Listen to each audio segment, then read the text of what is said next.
Dan Shalom with you alongside AJ DiBenedetto here in the Pack Hub broadcast booth. It's Albany versus Saugerties here on this Tuesday night. AJ, how are we feeling? Little bit of an overcast in Cantine Field. The wind's nice, thank God. Not a hot day, but a good baseball matchup. Two competitive teams with a competitive idea coming into this game.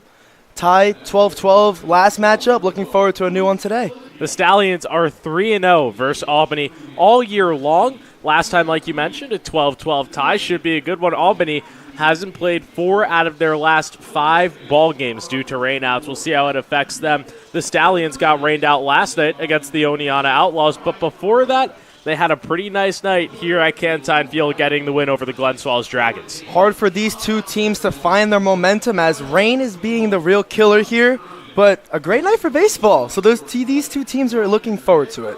So why don't we look back at those top performers from that 10-6 win against the Dragons on Sunday night. It was really the Andrew Amato show in his first regular season game back with the Stallions. 3 for 3 in that one, a double, an RBI, a run, and a walk. All he needed was to see 5 at-bats, and he's right back to the 23 type of Amato that the Stallions like to see. So looking forward to see him in his at-bats tonight, like we said, batting third, his normal spot. He's looking forward to crush the ball today. And you know who's batting first? It's Tyler Bach. This guy has been getting hot as of late. 3 for 4. He was a home run shy of the cycle against the Dragons and came around to score twice with that speed on the bases. He came into Saugerties straight out of Wofford, had his troubles, but really adjusting quite well. His average is up to a 350 now, and there's a reason Colin Martin is putting him batting 1. This team also leads the PGCBL in home runs, and they have been crushing it as of late. AJ, why is this team so effective with the long ball? We took it to their 23 stats. In 40 games, 18 home runs, 13 of those by Andrew Amato. Now we take it to the 24 season, 16 games played so far, and 14 home runs, 4 less of what happened last year. We'll see if they can keep it going here tonight against an Albany baseball club that's only played 15 games on the season in comparison to the Stallions' 19.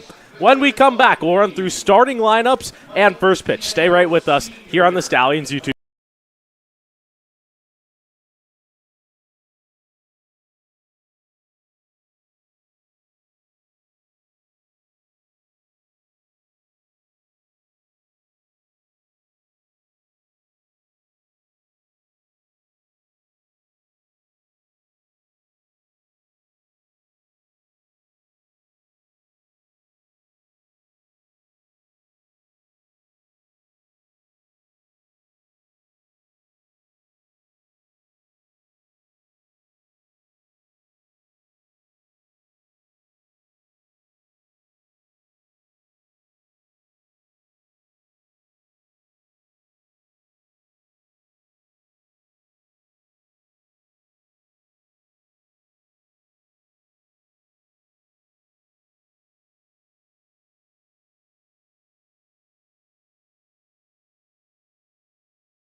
It's for they're still doing.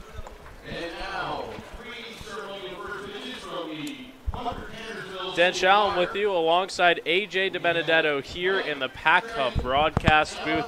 AJ, should be a great game here tonight.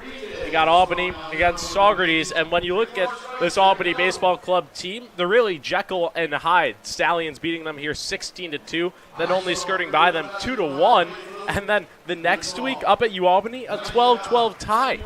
This matchup, one of the most unpredictable ones we've seen this year by the Saugerties Stallions. Just a team they just can't go by as easily as they think they can. And Albany always puts up a good fight, Dan, you know, on the pitching side, on the batting side, on the base running side, always doing a job. So why don't we take a look at the Albany lineup that's going to be trying to deliver the Albany Baseball Club their first win of the season against the Stallions here at Cantine Field. It's going to be the left fielder Ryan Farimi to start things off. Then it's Brody Kennison in the 2-hole. Then it's Yan Avila, shortstop. He's batting .282. Then it's Brooks Carter, leads the team in average, sporting a .375. Luke Filippi, the center fielder, in the 5-hole. Then it's Cam McCougan, the extra hitter tonight. AJ, 4 catchers listed on the roster in this lineup tonight, spread around the field. Then it's going to be Aiden Zachariewicz, and he's also one of those catchers. Matt Cruz, the second baseman. Then it's going to be Brian Carothers doing the first baseman tonight. And then it's Jordan Daniels out in righty, sporting a 148 to round up the lineup. And the defensive chart that he's going to be going against tonight, it's a little bit of switching things around here for head coach Colin Martin. It's Josh Blackmore behind the dish. Anthony Marcano over at third. Mario Tremella at short. Rich Rodriguez at second base. Then it's going to be Matt McIntyre over at first. And then from left to right in the outfield, Evan Dieter, Tyler Bach, and Mike Cuello. AJ, the arm on the mound tonight for the Stallions, probably one of the best, if not the best starter of this team so far. Sean Dertinger, the starter for the Stallions tonight, number 46. His third start for the Stallions so far. We've seen a 0.00 ERA, just doing a job at the mound, not letting anything get into his head. He has a K so far, a walk, and only allowed 3 hits in 8 innings of play. Yeah, we talk about a guy who's been superb. He is at the top of the list. He's also a member of the Pack Hub National Transfer Portal team, looking to find a new home for next year after graduating from Oswego Baseball this past season. AJ, we look back at that Glens Falls game 2 days ago. It was a slow start for the Stallions, but once they got going, it was really no looking back. Once the bats started getting the ball into play, the Stallions learned the pitcher, learned what they were doing wrong, and fixed it quick, and obviously showed out to be a good turnout. So it'll be Ryan Farimi to start things off. Stallions in search of their 15th win of the season here tonight. They're tied for first in the PGCBL standings. Dertinger is ready to go. Farimi is ready, and we've got baseball here from Cantine Field. First pitch is outside for ball 1. Dertinger in his last start, June 19th against Amsterdam, an 8-0 win to the Stallions. 4 innings pitched, no runs, 2 hits, 1 K. Yeah, like you mentioned, this guy on the year is a pitcher that likes to pitch to contact, but he's only given up 3 hits and no runs, so has been really effective on the mound. Here's his 1-1. In there for strike 2.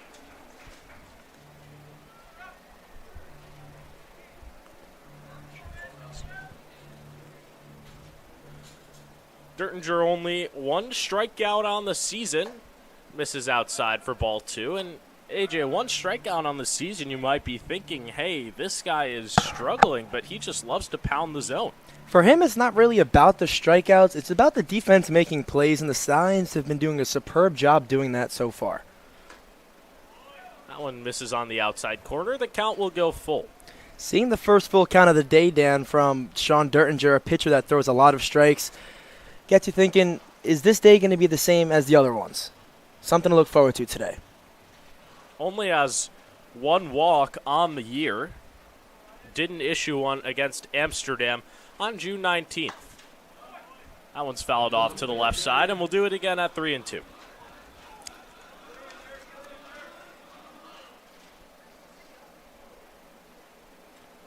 Farimi so far this season batting .316 on the year. Went 1 for 3 in Albany's last game against Watertown. The payoff pitch from Dertinger. ball 4. It's a first batter walk here from Sean Dertinger, just the second walk he's issued this season, and it'll bring up the third baseman, Brody Keniston, with a runner on and nobody out.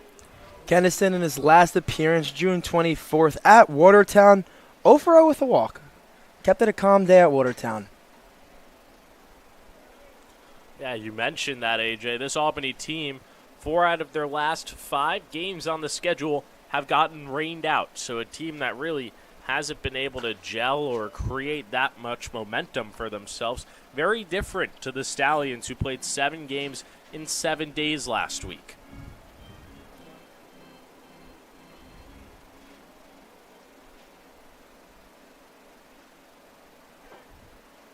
Here's the 0-1. Blows it by him for strike 2. Dan, taking a look at Keniston's yearly stats, batting at .273 with 4 walks and 4 RBIs. So productive at the plate where he needs to be for this struggling Albany Baseball Club team.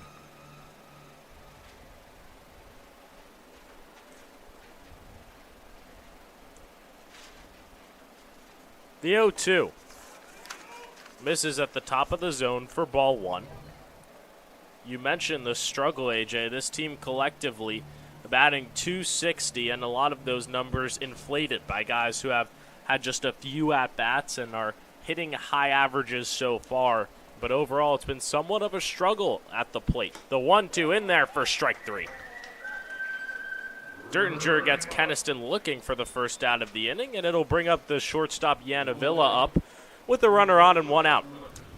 Yanavilla last played against Watertown, 1 for 4 and a run. So a struggling day at the plate in his last game. He's looking to change it up into 3-0 today for the Albany Baseball Club. Runner on first, 1 out here in the top of the first. That one misses for ball 1. Looking at Dertinger's last 8 innings of play from the booth, then we saw a lot of strikes. The umpire liking to call the strike for Dertinger for some reason. He always keeps it close to the zone. Today, having a little trouble on the ball and strike side. Trying to find his spots, feel out the umpire here in this top half of the first. Yanavilla, in the last game that Saugerties and Albany played, did bat in the 3-hole, and in that one, went 0 for 4, did have an RBI walk. AJ, that game was a marathon, 3 hours and 25 minutes, a 12-12 tie at Varsity Field on the campus of UAlbany. 2-0 count here to Avila. Off speed is in there for strike 1.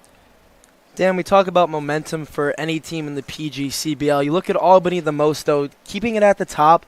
They don't really have a designated home. They're always traveling, and the days they do have home, they do double headers to, make up for it. Gets a via swinging there for strike 2. Yeah, AJ, you mentioned that. This team, coming into this year, didn't have a home. They play their home games at UAlbany, and when that field's not available, they'll play road double headers where they will split one of the games, and they'll be the home team, and then the opposing team, in this case, would be the Stallions. They would play away at their home ballpark. That one's outside. We will see that on July 2nd when Albany travels here to Cantine Field to play a set of 2, one game being in the afternoon, one at night, and I believe the Stallions are away for one of those games. Runner going to second. Throw down by Blackmore. They got him swinging. So it'll be back-to-back strikeouts here for Dertinger. Moving up to second is Farimi. It'll bring up the catcher, Brooks Carter, who is the best hitter for average in this Albany lineup. Batting at .375 so far throughout the season with 4 doubles and 12 RBIs. He's the best hitter on Albany so far this season, and there's a reason he's batting 4. He's got that lefty power. We'll look to drive in the first runner in scoring position here in the top of the first. Swings through it. It's 0-1. We talk about a pitcher that had 1 strikeout coming to this game through 8 innings and 2 starts. Already 2, breaking his record of 1. Yeah, seeming like a different type of strategy or style today from Dertinger. We've seen no balls put in play just yet. Here's the 0-1. Misses upstairs. That was Farimi's 4th stolen base of the season over there at second.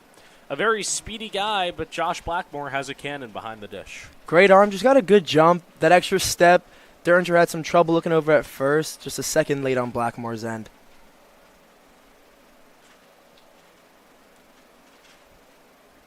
The 1-1. That's in there for strike 2. And we mentioned the arms of these catchers. It's not just Josh Blackmore. It's also Nate Manley, who despite standing at 5'10", around 175, probably has the best arm on this team. A great arm behind the plate. He'll always get it to the spot it needs to go. He's someone that you can rely on if there is a stolen base. The 1-2 misses upstairs. Count is 2-2. Dan, going back to the strikeouts and this and this not, having a coach like Rich Doobie changes the strategy completely for any pitcher that went into their college season and now coming into the summer league. 2-2 count, 2 outs. Runner on second here in the top of the first. Carter calls time. So Derringer will have to reset, got into his motion, and then Carter decided to step out of the box.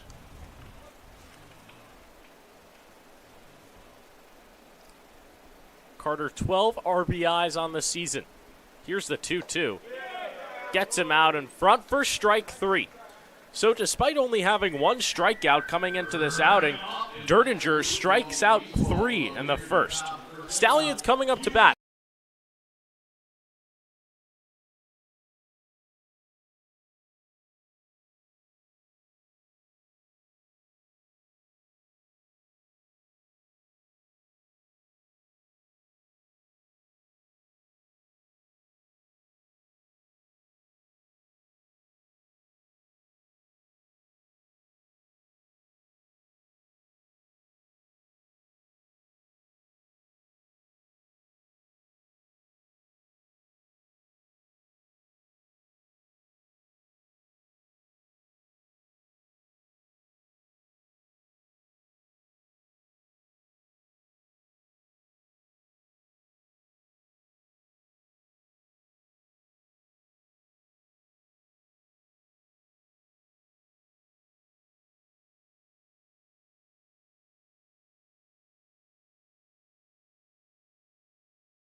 Dan Shalom with you alongside AJ DiBenedetto here in the Pack Hub broadcast booth.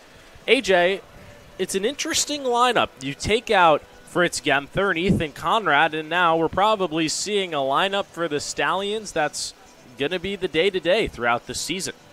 A lineup that you like to see being the day-by-day as well. We did lose 2 huge hitters, like you said. Best of luck to both of them in the way they go. But the Stallions have to continue, and this is a lineup that I think is going to keep it going for the rest of the season. Yeah, you mentioned the lineup. It's Tyler Bach leading off. He was a home run short of this cycle last game against the Glens Falls Dragons. Then it's going to be Mario Trivella, the shortstop. Andrew Amato, the DH. He's batting .750 in 2 games. Matt McIntyre, the first baseman, batting cleanup tonight. Then it's Mike Cuello, a guy looking to get back on track. Then it's going to be Josh Blackmore, the catcher. Anthony Marcano, the third baseman. Rich Rodriguez, the second baseman. Rodriguez, a guy who has really thrived in the bottom of the order. He's batting .273 on the season. Then it's Zach Anderson getting his first start since that injury behind the plate. And Evan Dieter to round things off. Definitely a lineup Coach Colin Martin thought about very hard and put together. And a lineup that can dominate in almost any scenario you could think of. And they proved themselves doing just that so far this season. And the arm they're going against is the 6', 195 lefty out of Cornell, John Gerfin. So far this season, 2-0, so a successful start. A .69 ERA in 3 games started, 13 innings, and putting up 11 strikeouts. Yeah, Gerfin had a great year over at Cornell. Didn't appear all that much, 5 1/3, but has been effective so far here in the PGCBL in his last start against the Amsterdam Mohawks. Pitched 4 innings and let up a singular earned run. That was in a 6-5 loss to the Mohawks. Albany led that game at one point. We're actually down 6-1 in the top of the ninth, rallied for 4 runs, but couldn't get it done. 1-0 to Bach, misses upstairs for ball 2. We talk about Tyler Bach, 3 for 4 against Glens Falls. Double, triple, single, but also 2 runs. Just a guy that needs to get on base, and then his speed carries him the rest of the way. His speed is so effective. It's the man that gets on first.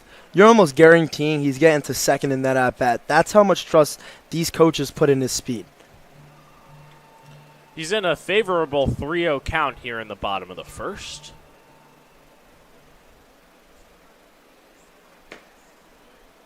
That one's in there for Gerfin's first strike of the ball game.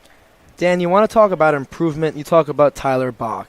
Came into this year, had some troubles the first 2-3 games.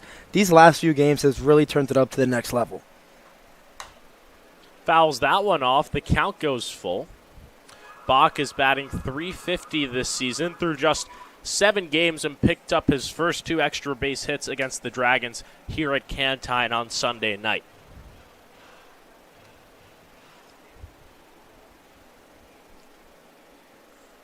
The payoff pitch. Knocks that one out to center field. Filippi is under it. He's got it for out number 1. Just a great start from Gerfin so far in a 3-0. Found his groove, got it to a 3-2, and got the first batter of the game out. It'll bring up Mario Trivella, the shortstop. Trivella 2 for 5 against the Dragons on Sunday night. He's really been a staple of this lineup as of late, batting either in that 2-hole or down by the 6-hole.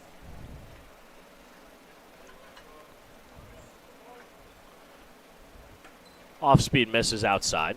For a batter that really put on a show since the first game of the season, putting up a home run, the first home run, he stayed in the 300s since then. He hasn't left it, and he hasn't gone up. It's just a consistent hitter. Consistency is key. He fouls that one to the left side. 1-1 count. 1 out here in the bottom of the first. Albany hasn't won a game here at Cantine this season. They're 0-2, trying to reverse that here on Tuesday night.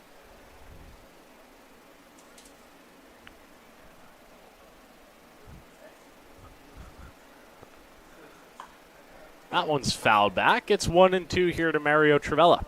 Dan, just looking at the first batter and about halfway through the second at-bat, you can see Gerfin is a multi-arsenal pitcher. He likes the fastball, he likes the slider, and I saw an occasional change in the warm-up, so a pitcher that's going to get the batters off balance today for sure. Has the favorable lefty-righty matchup here. Trivella fights that one off. The count will stay at 1-2.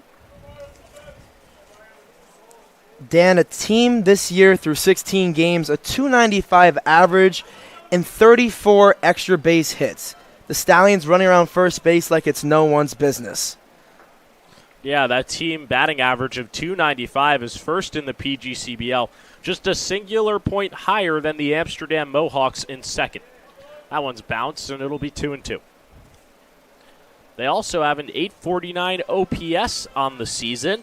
Also lead by a singular point over the Amsterdam Mohawks. So these two teams, neck and neck. Stallions will take a trip up to the Mohawks tomorrow night for their 5th matchup of the season.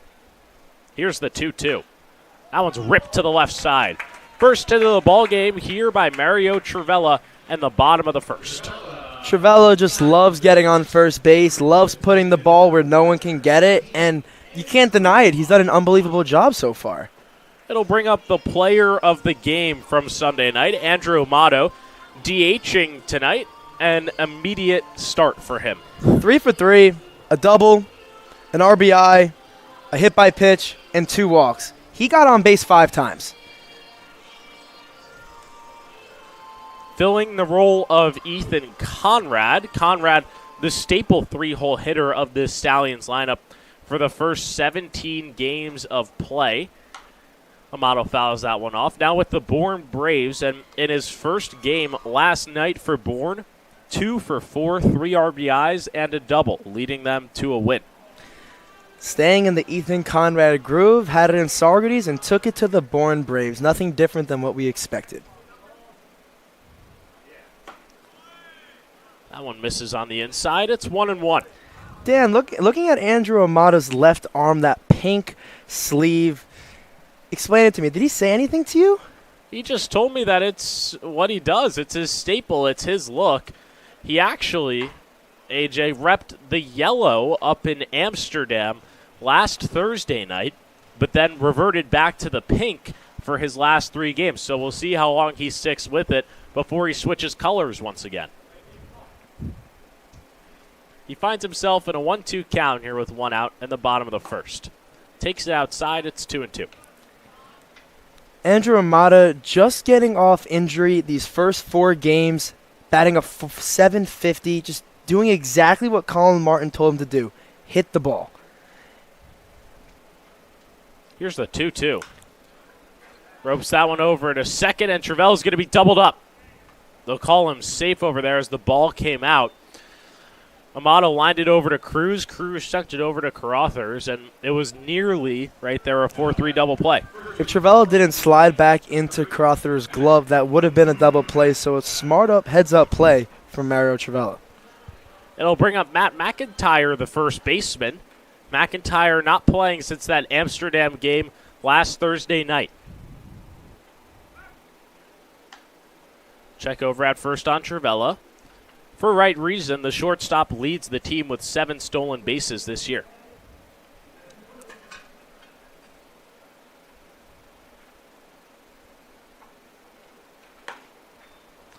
That one misses upstairs for ball 1. McIntyre, another guy that's batting above 300. And AJ, not only batting 300 here, but a lifetime 300-plus hitter. As he rocks that one to center field, Filippi's going back. He's got it for out number 3. So the Stallions get a hit here in the bottom of the first, but strand a runner. We head to the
Dan Shallum with you alongside AJ DiBenedetto here in the Pack Hub broadcast booth.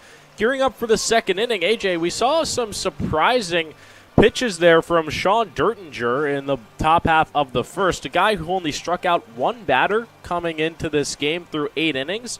Struck out the side after giving up a leadoff walk to Ryan Farimi. Just taking at a look, a few days since his last start, but also a few days to really work on what hasn't been going well and what has been going well. So those few days really changing a lot up for Sean Dertinger. He's out there for his second inning of work. Dertinger, the rising 5th year, just graduated from SUNY Oswego this past year. In the Pack Hub National Transfer Portal and a member of this National Transfer Portal team. First batter he'll face here in the top of the second is Luke Filippi. That one misses outside for ball 1.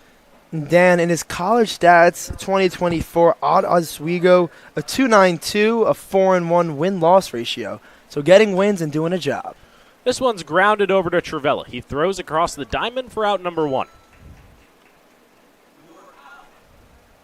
We've seen Travella at short. We've seen Travella at third. We've seen Travella at second. He makes plays, barely makes errors, and when he does, the ball gets hit to him the next batter and makes a perfect play. Next batter that Dertinger will face is Cam McCougan, the extra hitter tonight. Went 1 for 4 against Watertown in Albany's last matchup. Swinging there for strike 1. Dan, a lot more swing and misses than we've seen his previous outings. Velocity up possibly. Something to talk to him about after the game. That one's in there for strike two. He was the player of the game in his first outing. He pitched another 4 clean, has pitched back-to-back 4 innings with no runs. Back goes flying. It's hit over to second. Rodriguez throws to first. 2 quick outs here in the top of the second. And we talked about it. He was only let up 3 hits in his 8 innings of play. Not a contact guy, but the ball gets hit. Just the play gets made. So something really positive for Sean Derringer on the mound any day.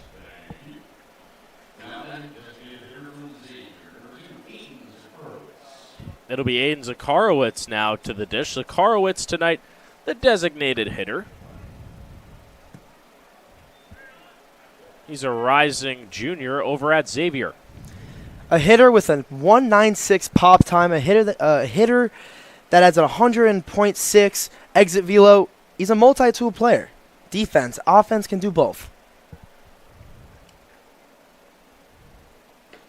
1-0 misses outside. AJ, when you see as a catcher 198 to 2.1 on the pop time, it's pretty impressive. Really tells you he can mow down any runner that's on the base paths with just the right slide step from the pitcher. Zakarowicz, of course, the DH tonight, not catching. 4 catchers listed on the roster are in the lineup tonight here for Albany, spread throughout the field and in the DH and extra hitter positions.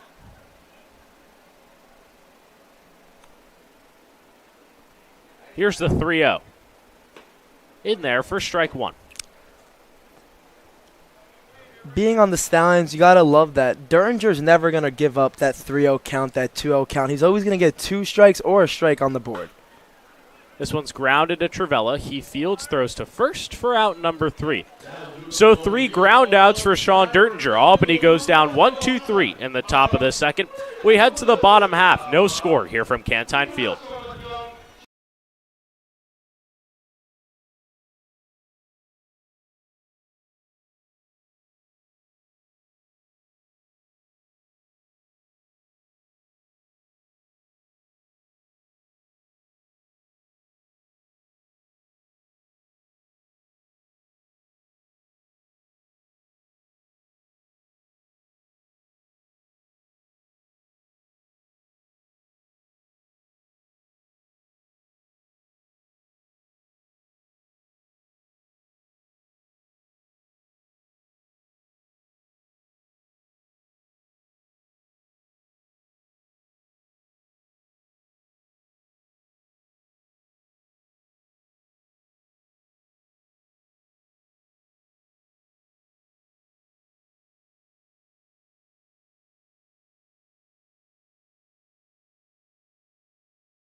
Dan Shalom with you alongside AJ DiBenedetto here in the Pack Hub broadcast booth. AJ, this game already having a different feel, and I'll say a whole lot faster than that 12-12 tie up at Varsity Field on the campus of UAlbany as we head to the bottom of the second.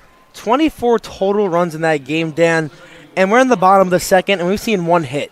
A completely different game, 2 different pitchers, different hitters in the lineup, people coming, people going, consistency, momentum. There's so many factors that go into every game. This one's just different. Yeah, there was 28 hits in that game between Albany and Saugerties, and in the first inning, there was 5 hits between the squads. Cuello rips that one to the left side, and a much-needed leadoff single here for the Stallions right fielder. Cuello really needing that, coming into this at-bat with a 189, going to put himself above the 200 mark now, something that every hitter looks to do. He just did that, and another good hitter coming up. Yeah, it's Josh Blackmore, the catcher, homered up in Amsterdam for the first time this season on Thursday night. That was bumped his average up to .333 on the season. They'll give a check over on Cuello at first. Cuello 6 stolen bases this season, second on the team to Mario Travella. He will go. Throw down is not in time. A stolen base here for Mike Cuello, and now the Stallions have their first runner in scoring position of this ball game. Mike Cuello, another one of those speedy guys in the Stallions, starting 9 for today. Similar to Tyler Bach. He gets on first, expect him to get to second, and possibly third. So now a great chance for Josh Blackmore to knock in the first run of the game. He's got 7 RBIs so far this season. He's down 0-2. Blackmore, one of 3 catchers on the Stallions roster. 2 of them in the starting lineup. 1, Zach Anderson, the extra hitter, and Blackmore behind the dish. By the way, that was Josh Blackmore's first collegiate home run up in Amsterdam. Didn't hit a single one through 3 years down at Weber. So a historic home run ball for him.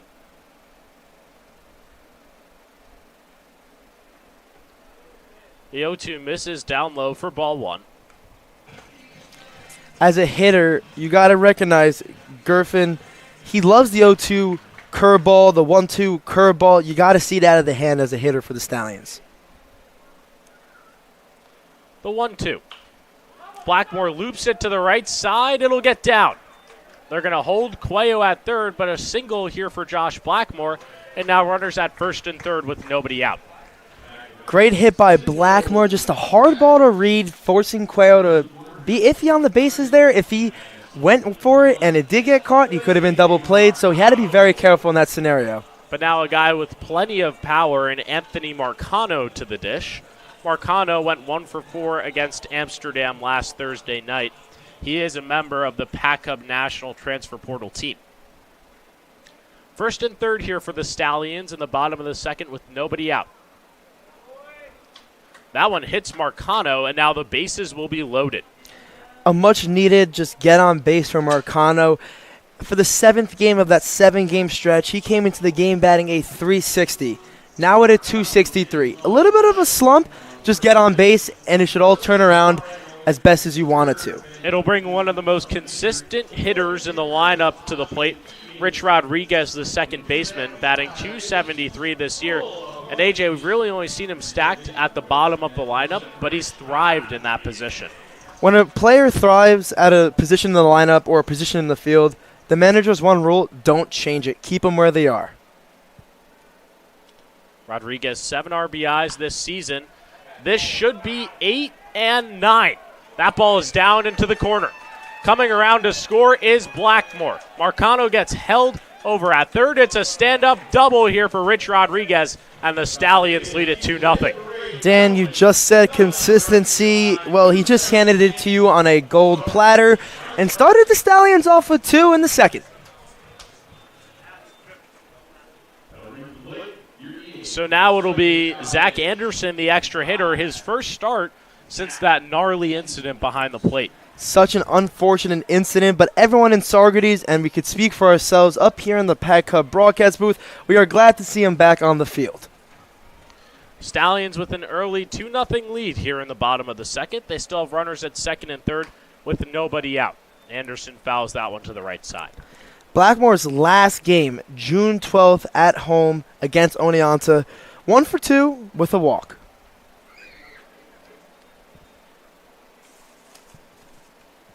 The 0-1 from Gerfin misses upstairs.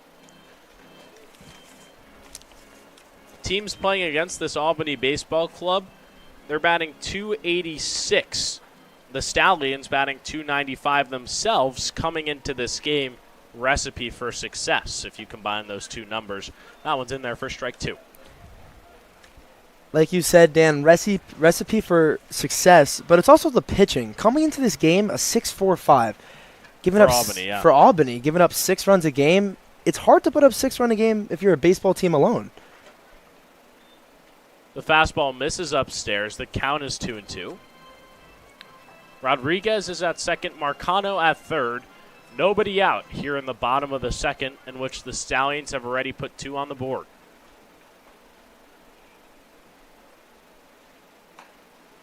Anderson with just a late swing there, fouling that one off to the right side. Stays alive. Anderson, before this game, the rest of the season, a 1.82, a little struggle, but he's just looking to get right back on the path. Strike 3. First strikeout of the day for Gerfin, and there's one out here in the bottom of the second. It's going to take a few at-bats for Anderson to find his groove again. Almost 15 days off. 15 days off in baseball sometimes could be a year. So Anderson just looking at-bat by at-bat. It'll now be Evan Dieter, the 10-hole hitter, to the dish. Runner still at second and third. Albany is going to bring the infield in.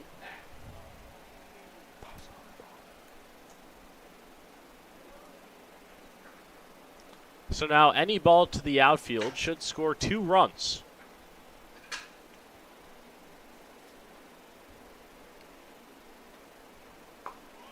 Off speed is in there for strike 1.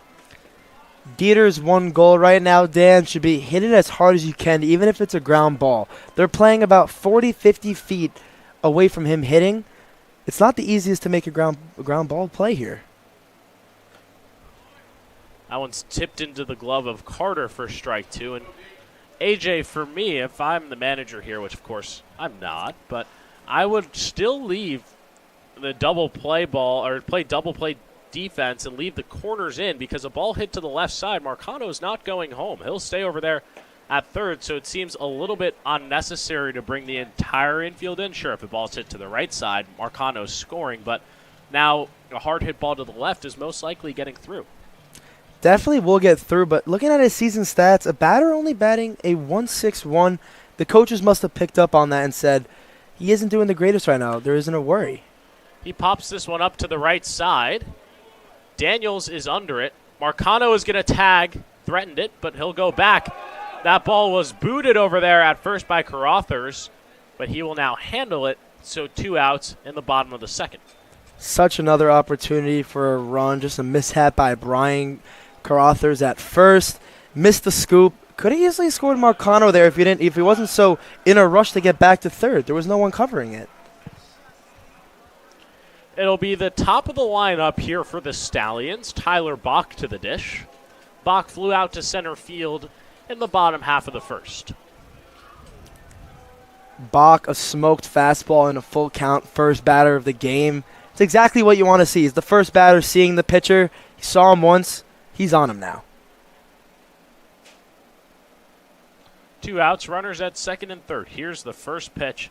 That one will hit Tyler Bach, so the bases are loaded for the second time in this inning. Bases are loaded twice in one inning, Dan, and that's 2 batters hit in 2 innings. Gerfin having a troublesome game in just 2 innings of play so far. That's the second hitter that Gerfin has plunked in this inning. It'll bring Mario Trivella, who had the first hit of this game, to the dish. Trivella batting .326 coming into this one. That average now will be up. Trying to plate runs 3 and 4 and find his 14th RBI of the season. Takes that one for ball 1. AJ, with the departure of Ethan Conrad, Mario Trivella leads this team in RBIs. He's just been a machine out there. He's a guy that any manager, any coach, any player wants to lead the team in RBIs. He's someone you can count on. A great team player and does the best for himself as well. A low strike 1. The count here is 1-1. Bases are loaded. 2 outs in this bottom of the second. Stallions have already plated 2. Looking to blow this game open. The 1-1 fouled off to the left side. Dan, there's a reason why these bases are loaded right now.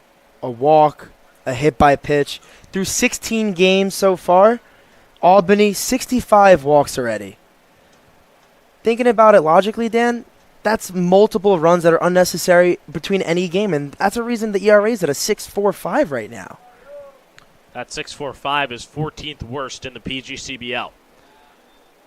Gerfin misses upstairs. It's 2-2.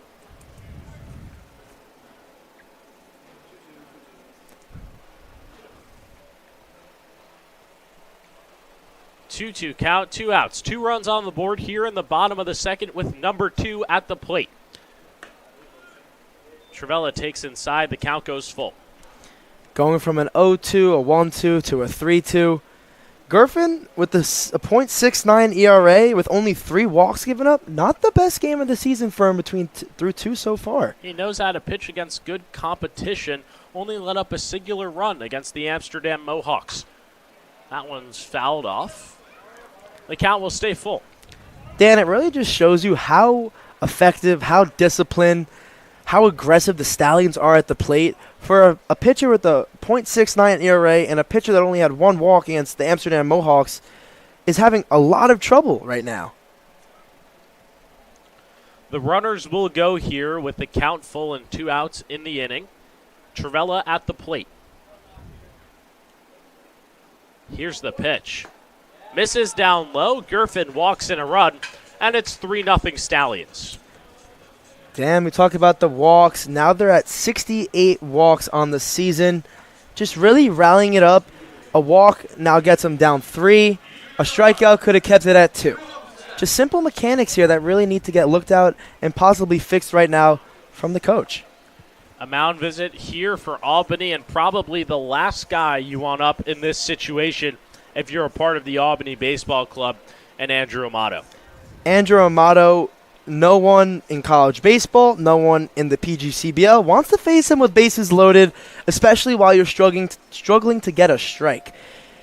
You leave one accidentally over the middle for a strike, Dan, you might as well say goodbye to the ball.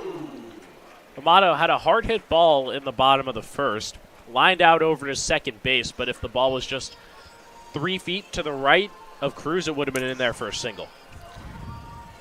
That's the thing with baseball, Dan. A foot, 2 feet, 3 feet, all of it makes a difference between a single and an out. A game of inches. Bases are juice. There's 2 outs here in this bottom of the second. Stallions have put up 3 runs. Amato searching for RBI number 2 of the season. Rips that one to the right side. It's going to get down.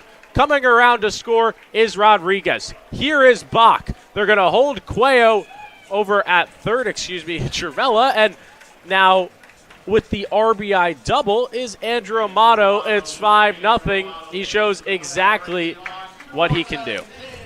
We saw a triple, a double last game from Amato. Now another double. That 750 average just goes up, and it's going to stay there. He hits the ball constantly. So he had 41 RBIs in 2023.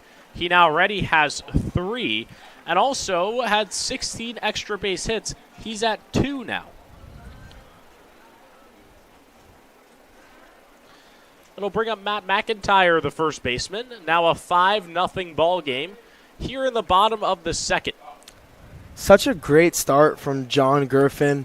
Really all going in the paper shredder, Dan. Just 5 runs in 2 innings of play, a few walks, and just a ton of hits.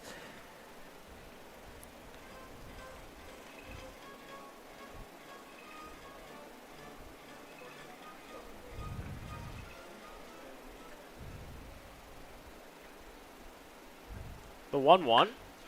McIntyre hits this one up the middle. Avila throws to first. That ball sails wide. Coming home to score is Amato. McIntyre is going to go to second. It's 7-0 Stallions here in the second inning. Putting the ball in play, Dan, Colin Martin must have told them before the game, our team, 13-3-1, first in the PGCBL, play like it. This team doesn't have a positive record, 2-7-1 in their last 10, 5-9 overall. The talent it's different, Dan, and Coach Colin Martin must have told them that repeatedly before the game. Stallions have now batted around. Mike Cuello up for the second time this inning. He started all of this with a single. McIntyre is over at second. He reached on the E6. That one's ripped to left field. Going back on it is Filippi. That ball is off the bottom of the wall. McIntyre's going to come around to score. Chugging over to third is Cuello. He's in there with a triple. Cuello, a 189. I said this last at-bat. I'm going to say it again. 189 coming into this at-bat. We saw a single in the first at-bat, now a triple. Cuello really finding his groove, hitting it to the furthest part of the field, right at the 390 sign, Dan. It's 8-0 here in the second inning. And AJ, I think the thing I'm most surprised about is a pitcher who had an 0.69 coming into this game, giving up 8 runs. That's more than their ERA average coming into this game. Josh Blackmore up for the second time in this inning. He had a single to follow Mike Cuello, which started the rally. There's 2 outs. Cuello is now over at third. 8-0 Stallions off 7 hits here in the second. That one misses upstairs. You see in the right field, Dan, Albany Baseball Club is warming up an arm. But right now, the Stallions are just doing the inevitable. They're just putting the ball in play. Not much Griffin can do besides just keep on pitching the ball. Blackmore hits that one to the right side. It's an RBI single. 9-0 Stallions. 9 runs in 1 inning, Dan. You look at the last Albany game, it was a 12-12 score. We're already at 9 on our side. But the pitching for the Stallions, keeping it at 0 still. The Stallions had 17 hits in that ball game against Albany. They're nearly halfway there here in this game. All of the averages are going up for the Stallions. The Stallion players are happy, and they're just probably happy with the success right now. A monster of a second inning. It'll bring Anthony Marcano to the dish. Marcano had a 3-run jack in this blowout game against Albany, the 16-2 win about 2 Wednesdays ago. That really got him going, that 3-run bomb. That bomb, Dan, I must have heard it from 5 or 6 people within the organization that have seen the home runs hit here. They said it was probably the furthest home run they've ever witnessed here at Cantine Field. Marcano, the 3rd batter in this inning to get a second plate appearance. A 3-0 count here for Griffin. Really can't find his groove at all. A Cornell pitcher, a lefty with a .69 ERA, expected a little more. Marcano had the green light right there. He fouls that one back.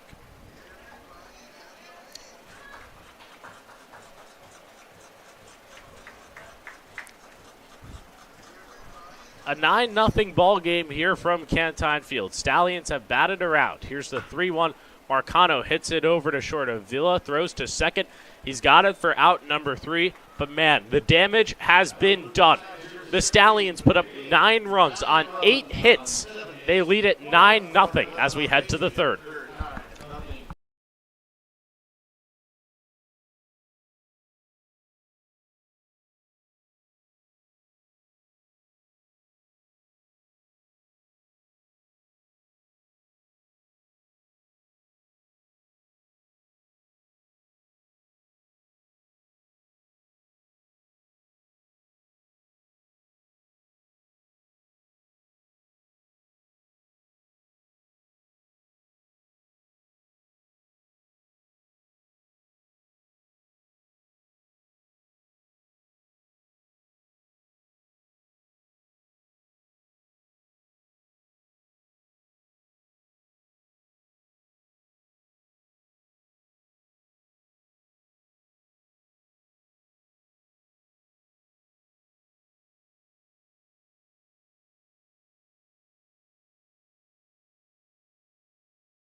Yep. Dan Shalom with you here alongside AJ DiBenedetto in the Pack Hub broadcast booth. AJ, we look back at the blowouts that the Stallions have had this season. It's already 9-0. This is the earliest of all the games we've seen where the Stallions have gone up by this amount of runs. But we look back, 8-0 against Amsterdam, 10-0 against Boonville. Then it was 12-2 against Glens Falls, 10-0 once again, and then 20-3 really being the big number, that being in the second game of the season against the Boonville Lumberjacks. Stallions really just crushing the ball, an absolute massacre of an inning. John Griffin really just struggled from the first pitch of that inning to the last one, couldn't find the zone, and therefore just forcing himself to throw strikes. And when a player forces himself to throw strikes, it never works out well, and we just witnessed that last inning.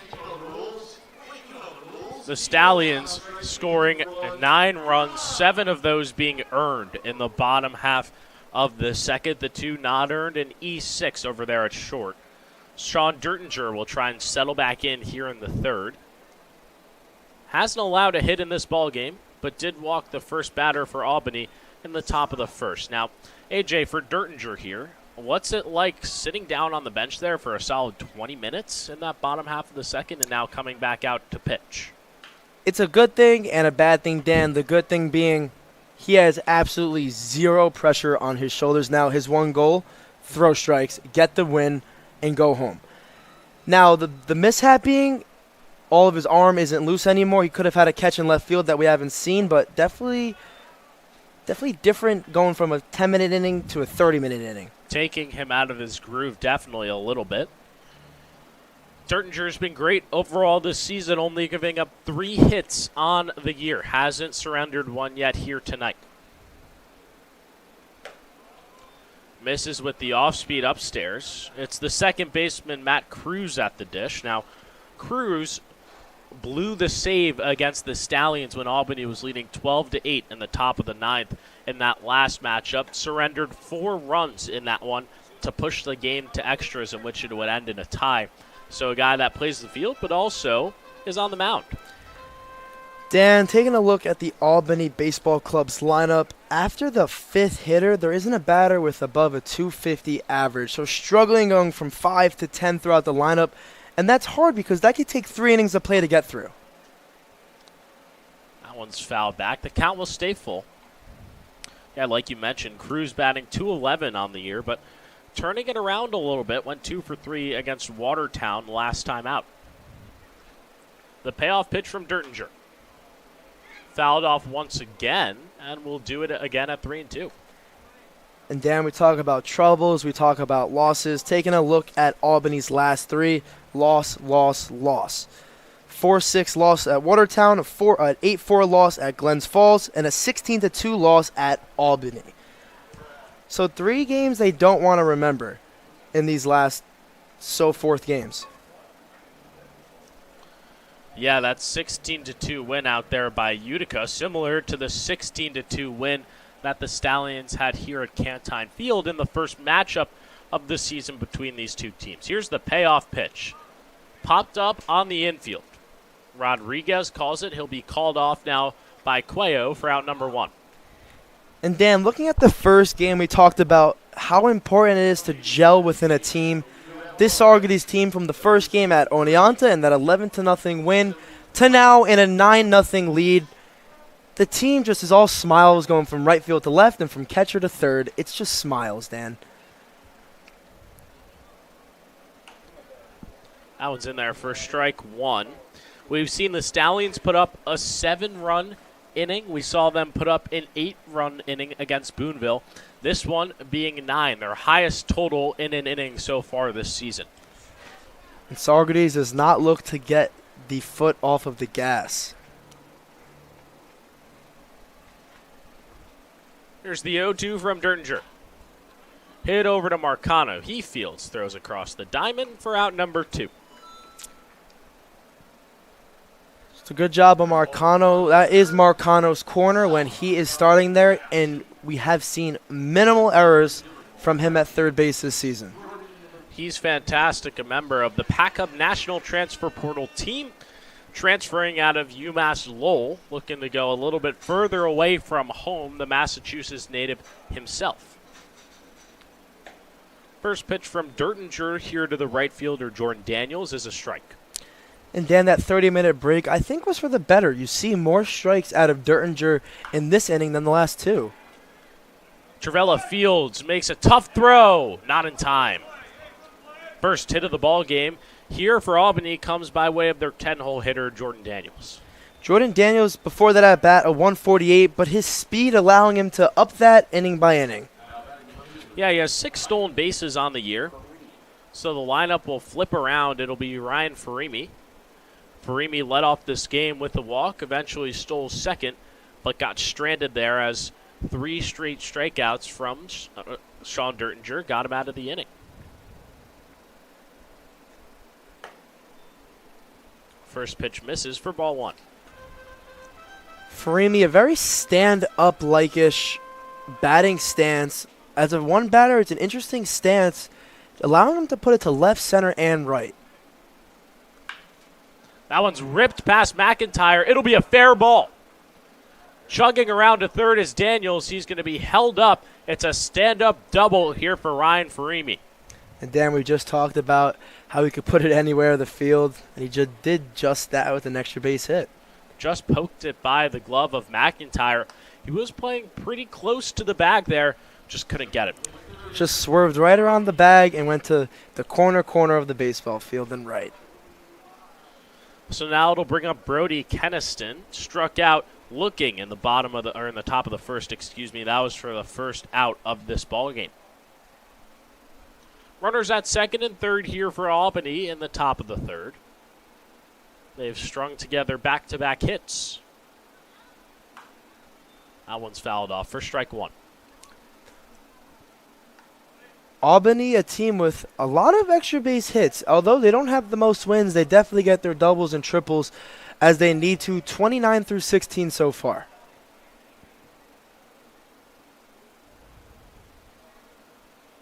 The 0-1 from Dertinger misses outside. The count's 1-1.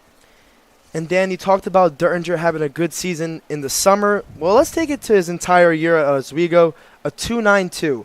Consistency within strikeouts and outs, and allowing for longevity between his outings. Dertinger gets ahead. It's 1-2.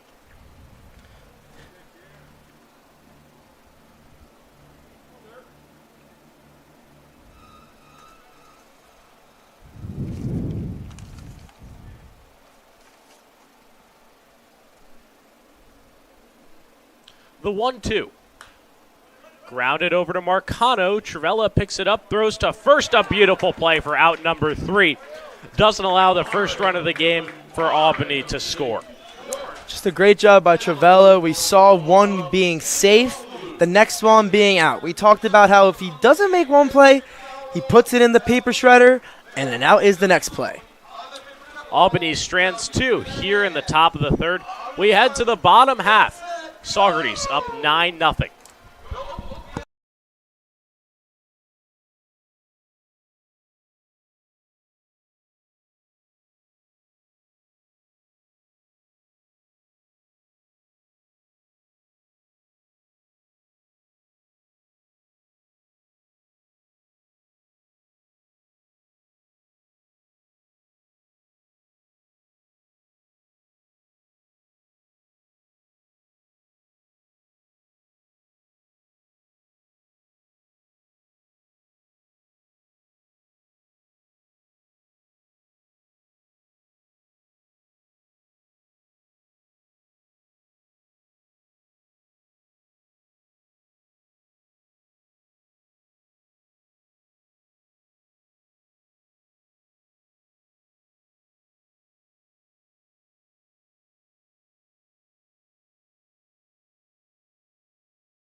Dan Shallon with you alongside AJ DiBenedetto here in the Pack Hub broadcast booth.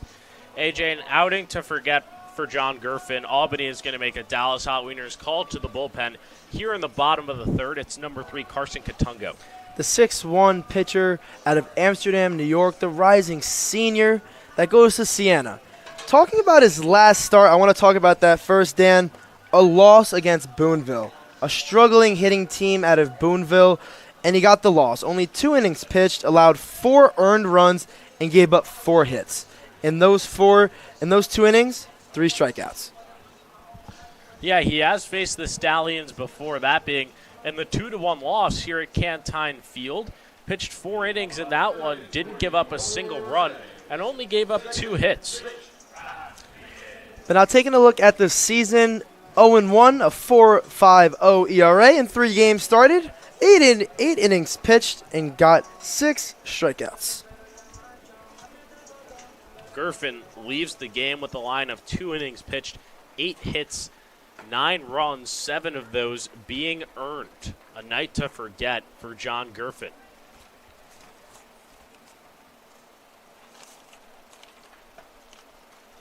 Rich Rodriguez at the plate had an RBI double in his first at-bat, allowing 2 runs to score.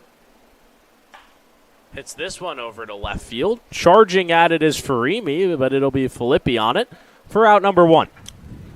Dan, it's only been 3 innings of play. We've seen Bach, we've seen McIntyre, we've seen Cuello, and now Rodriguez. 4 hard-hit balls at that 390 sign. All of them just getting great contact. Nothing you could shake your head at and say, no, that wasn't a good hit. So you mentioned the long ball. This Albany team has given up the 3rd most home runs in the PGCBL with 6. 3 of those have came to the Saugerties Stallions. All 3 of them coming in that 16-2 win here at Cantine Field. The Stallions team that can hit. We've seen it in the first game, and we see it in the 17th game. 19th game. 1-1 here to Zach Anderson. Rips that one to left center field. It'll get down for a base hit. Just what you want to see for a guy like Zach Anderson. The Cypress College prospect out in California, taking no time to get back into the Zach Anderson groove. It'll bring up Evan Dieter, the 10-hole hitter. Dieter tonight, 0 for 1, flew out over to right field. In that fly out to right, he could have got a sac fly with an RBI, but just a mishap with Marcano at third. Dieter, the only Stallion not able to reach base safely so far in this game. And we're only in the bottom of the 3rd.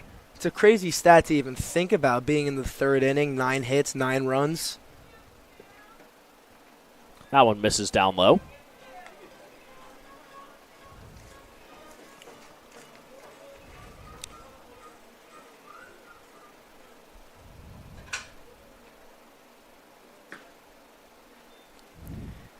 Kofungo misses with the off-speed outside. It's 2-1. Dan, comparing the 23 season PGCBL to the 24 season PGCBL of hitting, a 295 to a 251, a .4 average above now. All of those stats, of course, being for Saugerties, have brought in true impact players to this squad this year, and they're all making an immediate difference. Dieter hits this one to the left side. Cruz at second over to first, not in time. Throw gets away. Dieter slips, so he'll stay put at first. But a mistake over there at second by Matt Cruz. Could have had a double play. Could have had a double play, but now everyone on the Stallions has reached base between an error or a single, double, triple. No home runs yet in the ball game. It'll be the top of the order for the Stallions. Tyler Bach, his 3rd plate appearance in 3 innings. Tonight he's 0 for 1, got hit by the pitch in his last at-bat. Bach, one of those guys hitting it hard to center field. Just looking to do the same thing again, hopefully finding an open patch of grass. They'll keep a close eye over there on the speedy Dieter. Doesn't have a stolen base this season, but really hasn't had a true chance to show his speed on the base pass.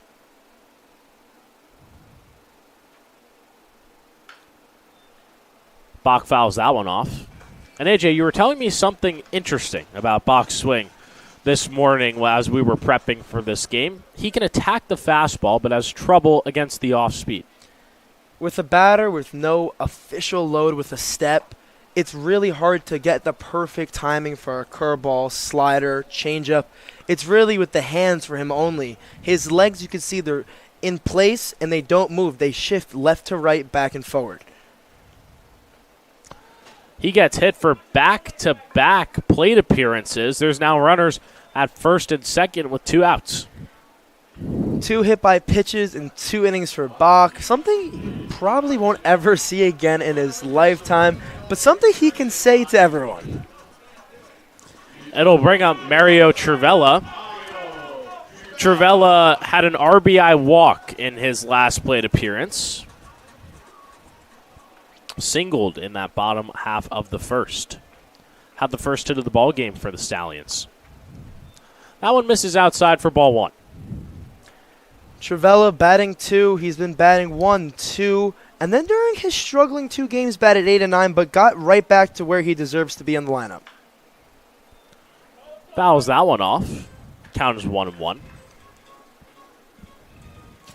Stallions attacking early in this one, putting up 9 runs in the bottom of the second to give themselves a comfortable lead here in the bottom of the third. Travella rips that one to center field. Filippi is under it for out number 3. Albany puts up a 0 here in the bottom of the third, but Saugerties still leads it by 9 as we head to the fourth.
Dan Shalom with you alongside AJ DeBenedetto. AJ, Sean Dertinger keeps another clean start on his line. He still hasn't given up a run and only sacrificed 2 hits through 3 innings.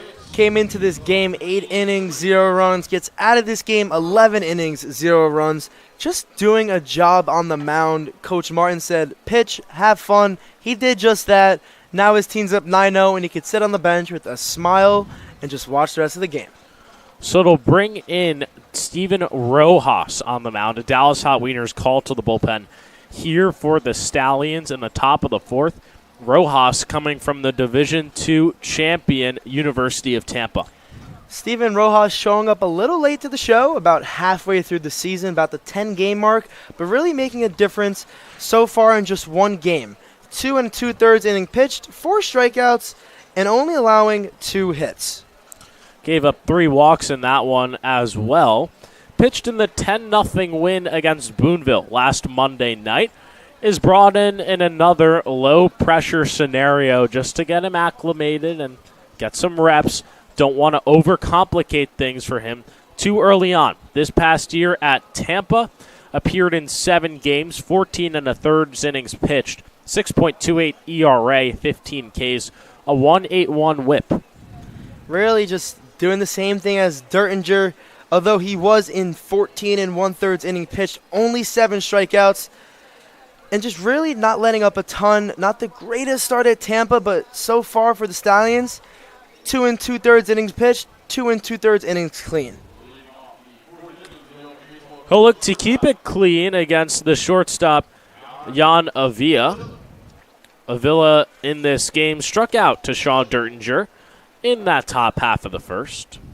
Looking to get anything going here for Albany. First pitch is a strike. Avila, one of the hotter hitters on this baseball club team. A 282, but the one thing, Dan, 12 strikeouts. So although he is batting 3, can't always count on him to get a hit or get on base. Yeah, he's one of 2 guys in this starting lineup that have 12-plus strikeouts on the year.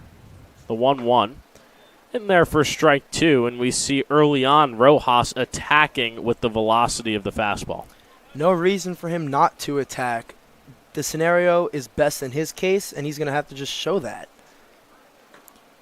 Went with the off-speed there and misses. Count is 2-2.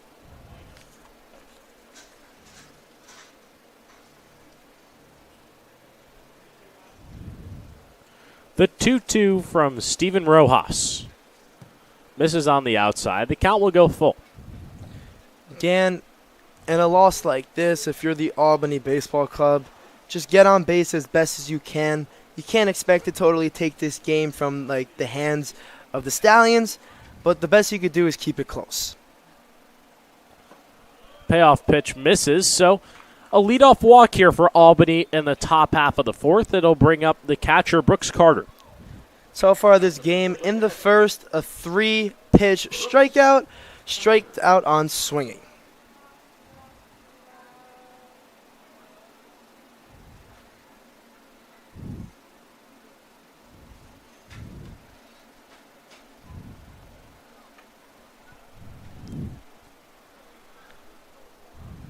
First pitch to Carter misses upstairs. Count is 1-0.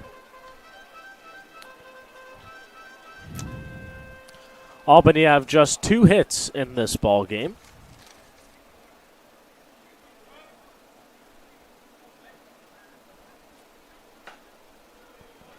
Fastball once again misses upstairs. It's now 2-0.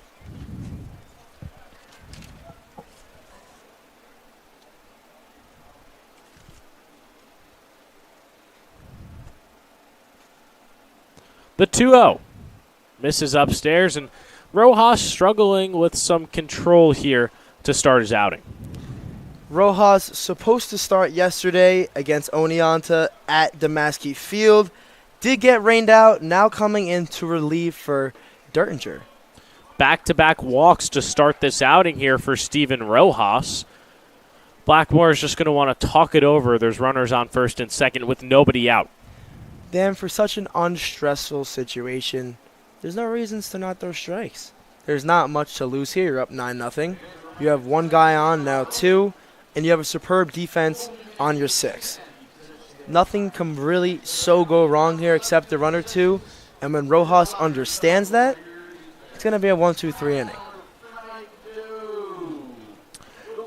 The center fielder, Luke Filippi, will be up here with runners on first and second. And nobody out. Filippi grounded out over to short in his first plate appearance in the top half of the second.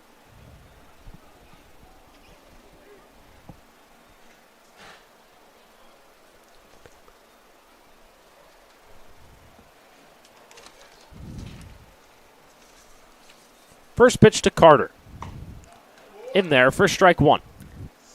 Little talk with Blackmore, and the first pitch is a strike. You always love to see that. It's a good feeling for the catcher when you know, all right, I made a difference behind the plate and with the pitcher. Runners at first and second here for Albany. Nobody out in the top of the 4th. Here's the pitch. 2 quick fastballs from Rojas, and he's ahead 0-2. Rojas obviously knows what it is to pitch. Like you said, the D2 champions at the University of Tampa, so something to be very proud of, especially being on the mound now. The 0-2. Fouled off to the right side. You bring up the College World Series. It was a crazy game last night. Tennessee edging out Texas A&M 6-5 to take home the chip out in Omaha. That was quite a game. Such a close game, so close to 6-3 going into the top of the 9th, put up 2. Just that last out got it. The 0-2. Strike 3 got him swinging. Exactly what Rojas needed right there was a strikeout, and he's right back into his groove like he never left. It'll be Cam McCougan, the extra hitter, here to the dish with runners at first and second and 1 out in the top of the 4th. McCougan grounded out over to second base in his first trip. That one misses upstairs. It's ball 1. McCougan, one of the catchers, seen in 14 games so far this season, extra hitter, DH, and catcher, so can really put him anywhere on defense and could use him in the bats as well. That one misses outside. AJ, I'm wondering, as a catcher yourself back in the day, what's it like for you to go from a guy like Sean Dertinger, who uses a lot of off speed, to a much faster arm in Steven Rojas, who hammers the fastball? It's really just the mental idea of adjusting quick and just let the ball go into the glove. You can't really think about what the ball is going to do. Expect it in the dirt and catch it if it's not. It's the best way to think. A 3-0 count. Rojas at risk of walking his third batter of the inning and loading the bases.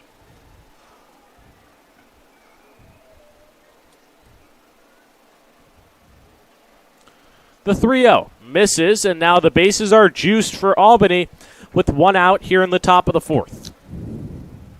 Not the situation you're really looking for. If you're Rojas, you really just want to strike out, go into the next inning, and restart the scenario of a new inning of pitching. It'll be Aiden Zakharowicz now up. Zakharowicz, in his first at-bat in the top of the second, grounded out over to short. Has just 3 RBIs on the season, but does have a home run. Was swinging for the fences there. It's 0-1. He does have a home runner on the season, but to make it even better, that home run is one of only 4 hits on the season so far, and we've seen him in 10 games, Dan, struggling at the plate. The 0-1 just misses at the top of the zone. It's 1-1. Zakharowicz, the rising freshman, going to Xavier this upcoming fall.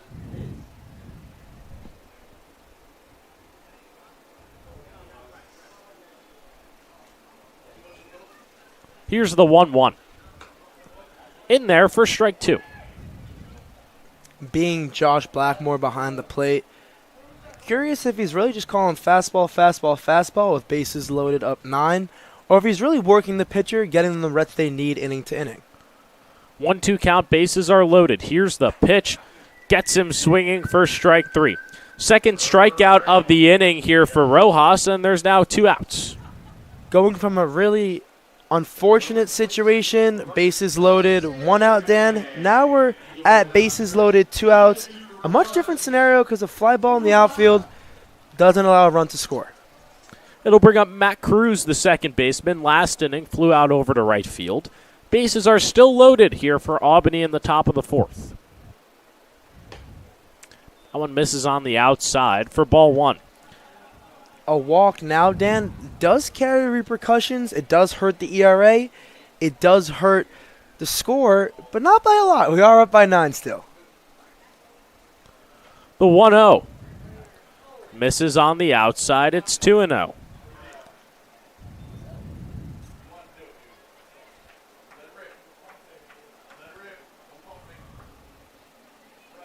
Bases are loaded.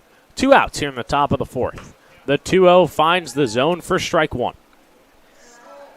Rojas has got to just stay there, Dan. Just focus middle of the plate. No one so far facing him has really been able to catch up to it. We've just seen walk, and walk. That's 3 runners on base. 2-1 is fouled back. Yeah, like you mentioned, Rojas has been in full control of this inning. The defense hasn't done anything. It's been walk, strikeout, walk, strikeout. Like you mentioned, going from Dertinger to Rojas, completely different velocity, different pitches. They're not adjusted yet. Notice that and hammer it. 2-2 count, 2 outs. Top of the 4th, bases are loaded.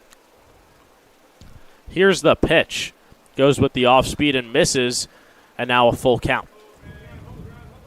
Tight situation here for Rojas. Just got to throw a heater down the middle, heater, high heater, right on the corner. Got to trust Blackmore to frame it right now. Runners will be released. Bases are loaded. Here's the pitch. Strike 3 got him swinging. So 3 strikeouts here for Steven Rojas. Gets himself out of the jam. A weird start. 3 walks, 3 strikeouts, but puts a 0 up on the board. Can't complain with it, Dan. Although he did have 3 walks, he backed himself right back up with 3 strikeouts. It is what it is. A rough inning. Just got to do better on the next. We head to the bottom of the 4th. Stallions lead 9-0. Stay right with us.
Dan Shalom with you alongside AJ DiBenedetto here in the Pack Hub broadcast booth. Sun setting on Cantine Field. We have a 9-0 ball game here in the bottom of the fourth. Andrew Amato due up. AJ, I just want to run you through his numbers from last year one more time. .412 average, 14 home runs, 16 extra base hits, 41 RBIs in 40 games. And already this season now through 2 games and factor in 3.5 innings, he has, that's pretty crazy to say, 4 hits, 2 extra base hits, 3 RBIs with a 2 RBI double here tonight. It's like he never missed any time. He opened that door last year, left it to go to Delaware, and left that door wide open back for the 24 season at Saugerties. First pitch here to Amato. Misses high and outside. You take Conrad out of the lineup, a lefty power bat. You replace him with Andrew Amato. They leave just at about, or leave and come at the same time, and it's as if you're noticing no difference. It's going from an A1 to an A1, Dan. There's no difference. Very similar players. Both have the same mentality. And you can bet to say they both have the same work ethic. In the facility first, out of the facility last. Takes that one. Amato has great plate discipline at the plate as well.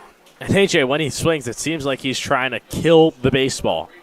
He is not a friend of the baseball. He mentioned to us when he sees the baseball, the only thing he wants to do is swing as hard as he can and hit it. That one misses. It's 3-1.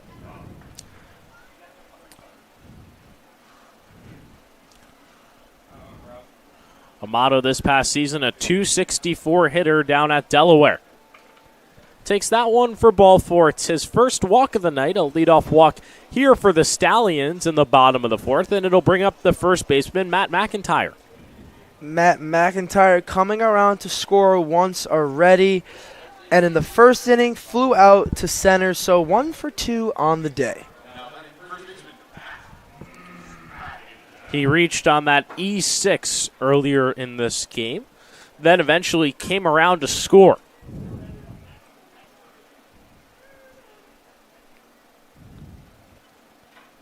He also laced a ball out to center field in the first inning, but just found the glove of Luke Filippi. Felipe has been the kryptonite to those hard-hit balls in center field today. We've seen it with multitude of guys in the Stallions lineup today. Just can't get it past him. Cuello did, though, and got a triple out of it. McIntyre swings through it for strike 1. Amato over there at first base. McIntyre at the plate. There's nobody out here in the bottom of the fourth. McIntyre takes that ball off the knees. It's 2-1. McIntyre, like you said, Dan, high school ball, college ball, and now Saugerties hasn't hit under 300 ever. In his whole career, never. So really a perfectionist at the plate. You could see it in his eyes. He wants to get on base as bad as anyone else in this league. 3-1 count here to Matt McIntyre. The pitch. Inside for ball 4. Back-to-back walks for the Stallions to start this inning. It'll bring up the hot bat of Mike Cuello. Has a single and a triple in this game. Dan, so far through this season, 25 walks coming into this game. Like getting on base as a batter. We've seen at least 5, 6 today. Just keep on upping their stats game to game as a Stallion. Must be a good feeling. First pitch to Cuello. The off-speed's in there for strike 1. Like we mentioned, Cuello 2 for 2 today. Also has 2 RBIs and a stolen base. Runners are at first and second here with nobody out. The pitch from Kafungo. Misses on the inside half. Stallions looking to extend their lead and get themselves into double digits. Dan, looking at Cuello's recent at-bats, you see him not really swinging at that first pitch. Today, both of his hits, first and second pitch. That one's rocked to right center field. It will be off the bottom of the wall. McIntyre's chugging around. He's going to be held up at third. Amato scores. It's 10-0. And now Mike Cuello is a home run shy of the cycle, and it's only the bottom of the fourth. Dan, we talked about, right before that ball was hit, I talked about his approach. He's way more aggressive in these 3 at-bats than he's been in any 3 at-bats throughout the season. And look at the difference. A single, a double, a triple. Coming into this game, batting a 189. A different aggressive approach really means a hell of a difference in everything. He's the second player now in back-to-back games to be a home run shy of the cycle. Tyler Bach did it against Glens Falls, but Cuello with a much more reasonable chance to actually get the cycle. Cuello having a lot more time and already 10 runs on the board, no outs. He's going to get up 1 time, 2 times, 3 times more. Just matters of where the ball flies. Has been hitting it hard all game long. Josh Blackmore now at the plate. Takes that one for ball 1. Blackmore in this game, 2 for 2 with an RBI single, batted around in that third inning. Or excuse me, that 9-run second. It confuses me because, AJ, with the amount of runs scored in that second inning, my scorebook doesn't have space for these guys to come and bat around, so I'm scrunching in all these numbers. It just shows the offensive brilliancy from the Stallions tonight. Dan, I wish I could say I'm not doing the same, but I really am. I'm just putting it in the little corner. 2-1 to Blackmore. He takes it. The count's 3-1. Cuello is at second. McIntyre at third. Stallions up 10-0, plating their 10th run of the ball game here in the bottom of the fourth. The 3-1. Blackmore takes it down low, and now the bases are loaded. Still nobody out in this bottom of the fourth. Dan, already 3 walks this inning. The first one to Amato, next one to McIntyre, this third one to Blackmore. 4 batters, 3 walks. That's been the name of the game today.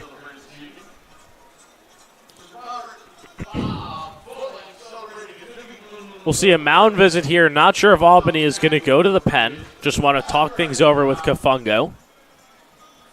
Bases are loaded for the Stallions. Bases are loaded.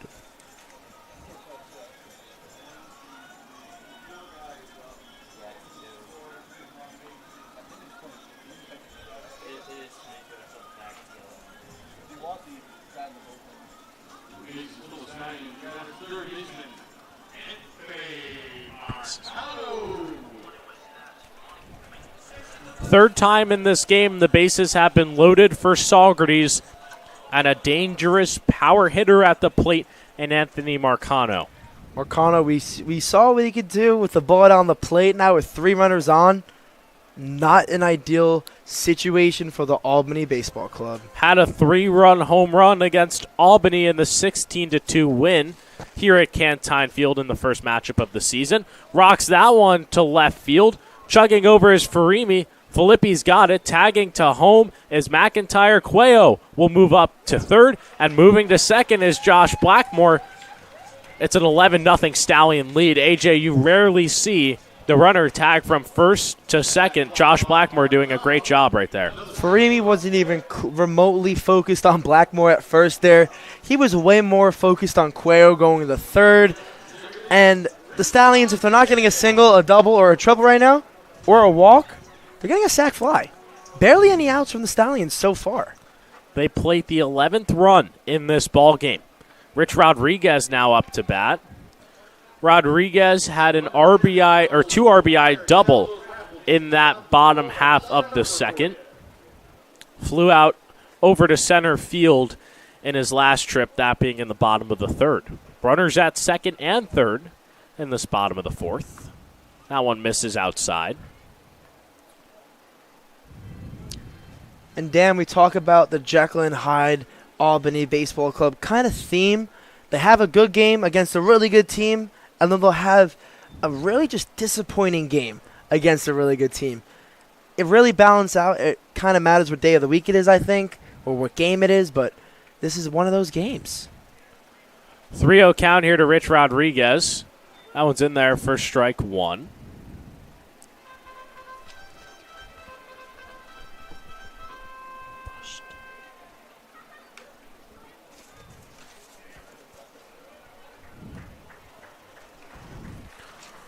Arm warming in the pen for Albany is number 22, Mike Romano. We'll see if they go to him or leave Kafungo out. Here's the payoff pitch.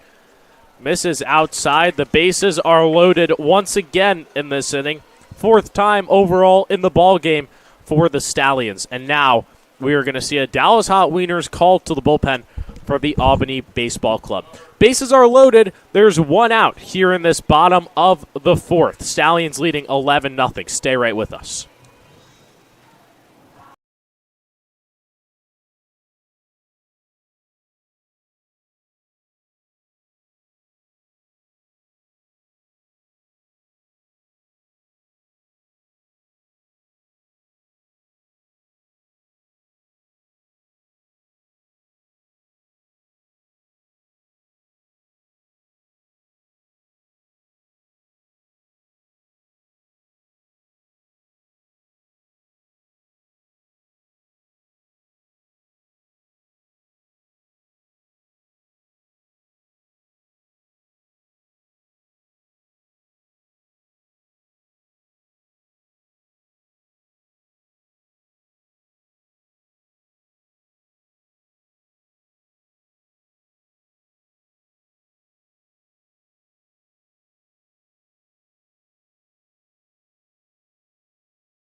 This is the guy, by the way.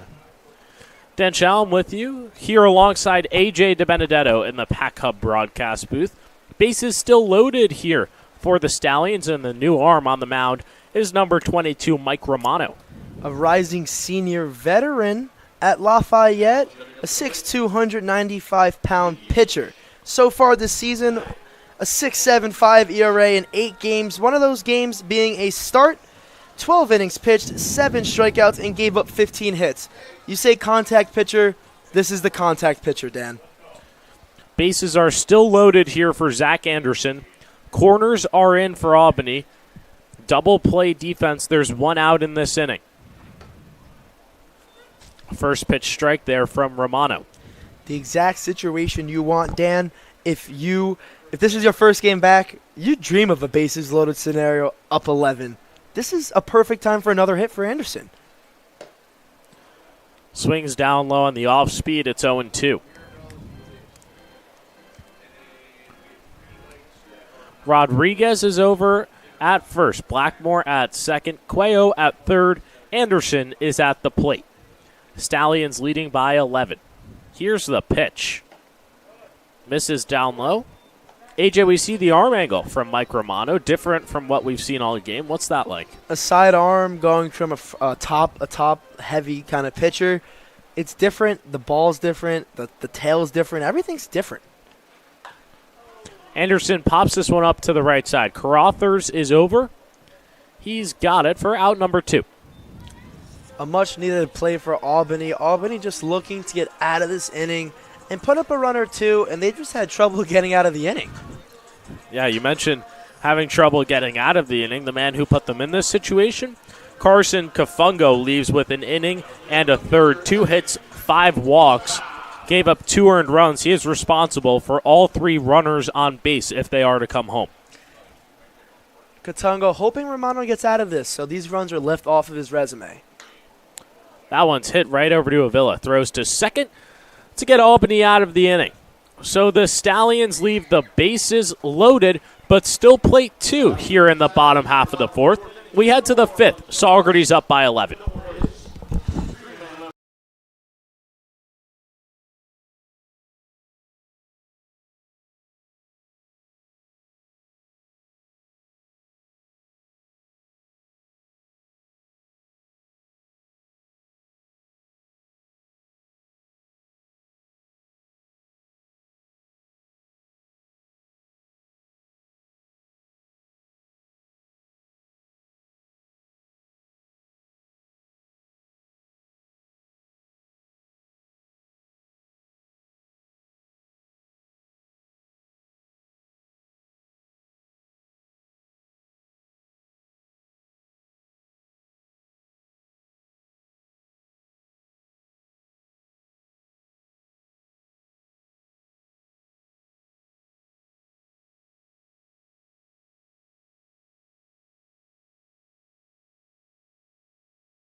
Dan Challen with you alongside AJ DiBenedetto here in the Pack Hub broadcast booth. Stallions leading by 11, adding 2 more in that bottom half of the 4th. AJ, this is looking real promising for a squad that travels up to Amsterdam tomorrow night, a primetime showdown up there at Shuttleworth Park. Seeing the bats are hot right now, it gives you a confidence going into tomorrow's game, but it also could be a trouble. You're up 11-0. This is not going to be the scenario. This is not going to be the situation. It's going to be different against an Amsterdam team tomorrow. So they got to be ready for it, Dan. They can't let the foot off the gas. They got to keep it on through today, through tomorrow, and throughout the rest of the week. Yeah, that Amsterdam team right now up 7-1 on the Boonville Lumberjacks. Boonville took a lead in that game. They're up 1-0 in the top of the 3rd, but the Mohawks storming back are leading comfortably. If both teams hold out to win each of their games, they'll be tied at the top of the PGCBL standings, playing for sole first place tomorrow night up there in Amsterdam. The same situation in the 2-game series this week, Dan. Tied up, and then they split it 1-1. Rojas blows it by Carothers there for strike 1. And, AJ, that's the beauty about this league is that even though they split it 1-1, each team gets another shot at each other nearly a week later. It's the beautiful thing about the East Division of the PGCBL. You get to play your opponent multiple times. One bad game, you get to see him again in a week or two. You speak of that. After tomorrow's matchup against Amsterdam, the Stallions will play another 2-game home-and-home against the Mohawks on Monday, July 8th and Tuesday, July 9th, starting once again here at Cantine Field, and then moving over to Shuttleworth Park for the second half of the home-and-home. Saugerties, some anticipated matchups coming up. I think they're so pumped to just get at it. You know, they're showing success on the field. They're having a good time off the field. You put those two together, and you have a happy Saugerties Stallions baseball team. Here's the 1-2. That one just misses, and the count will go to 2-2. Looked like a very close pitch from up here, Dan, just on the outside corner. You could see Blackmore kind of confused on that pitch as well. Thought it was a strikeout, but... The 2-2. It's hit over to Trivella. He fields it cleanly, throws to first for out number 1. Looking at Trivella at short, Dan, grounds it. It's just so smooth. Smooth like butter, as they would say.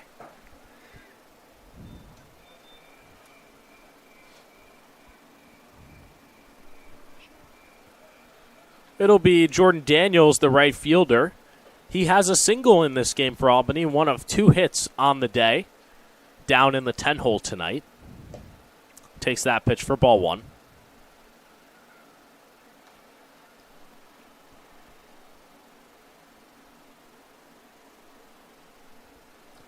The 1-0 misses on the outside. You look up and down the PGCBL standings. Of course, Amsterdam and Saugerties up top, but it's Mohawk Valley over in 3rd place. They sit at 9-7, 4.5 games back. Very surprising to see them there. Then it's Oneonta at 9-7, also 4.5 back. Both those teams on 3-game win streaks, trying to make a run at the Stallions and the Mohawks. The 3-0 misses upstairs. It's a 4-pitch walk here to Jordan Daniels. And, AJ, you look at the standings right there. Stallions were supposed to play Oneonta last night, avoid that matchup. Not sure when it's going to be rescheduled to, but it's really a 2-horse race in the Stallions and the Mohawks for this PGCBL East. It's a lot of fun, you know, being a part of the Stallions organization, watching them each game, knowing there's someone right on the tail or they're right above us tied. Daniels goes to second. He's going to reach safely. First stolen base of the night for Jordan Daniels, and Albany has a runner in scoring position here in the top of the 5th. Dan, we've watched many teams in the PGCBL East Division. Daniels might be one of the fastest. We see him run out of ball, shortstop to Trivella, just ran it out, and now a stolen base, not even close. And Blackmore is a good arm behind the plate. You add those two things together, it really shows you the speed of Daniels. 1-0 count. That one misses upstairs. Blackmore just being a little bit careless right there. A pass ball allows Daniels to move up to 3rd. Little mishap for Blackmore there, but with the game he's been playing so far and not one ball getting behind him except for that one, you can't really look down on it. You can only look up. That's been a constant theme with these Saugerties catchers All of them have near 950 fielding percentages on the year, have been really effective behind the plate. That one's in there for strike one. As a pitcher, you'd love to see it as well. All right, I might not have the best game right now, but my catcher's got me. This one's grounded over to second. Throw to first. That will plate the first run of the game here for Albany. It's 11-1.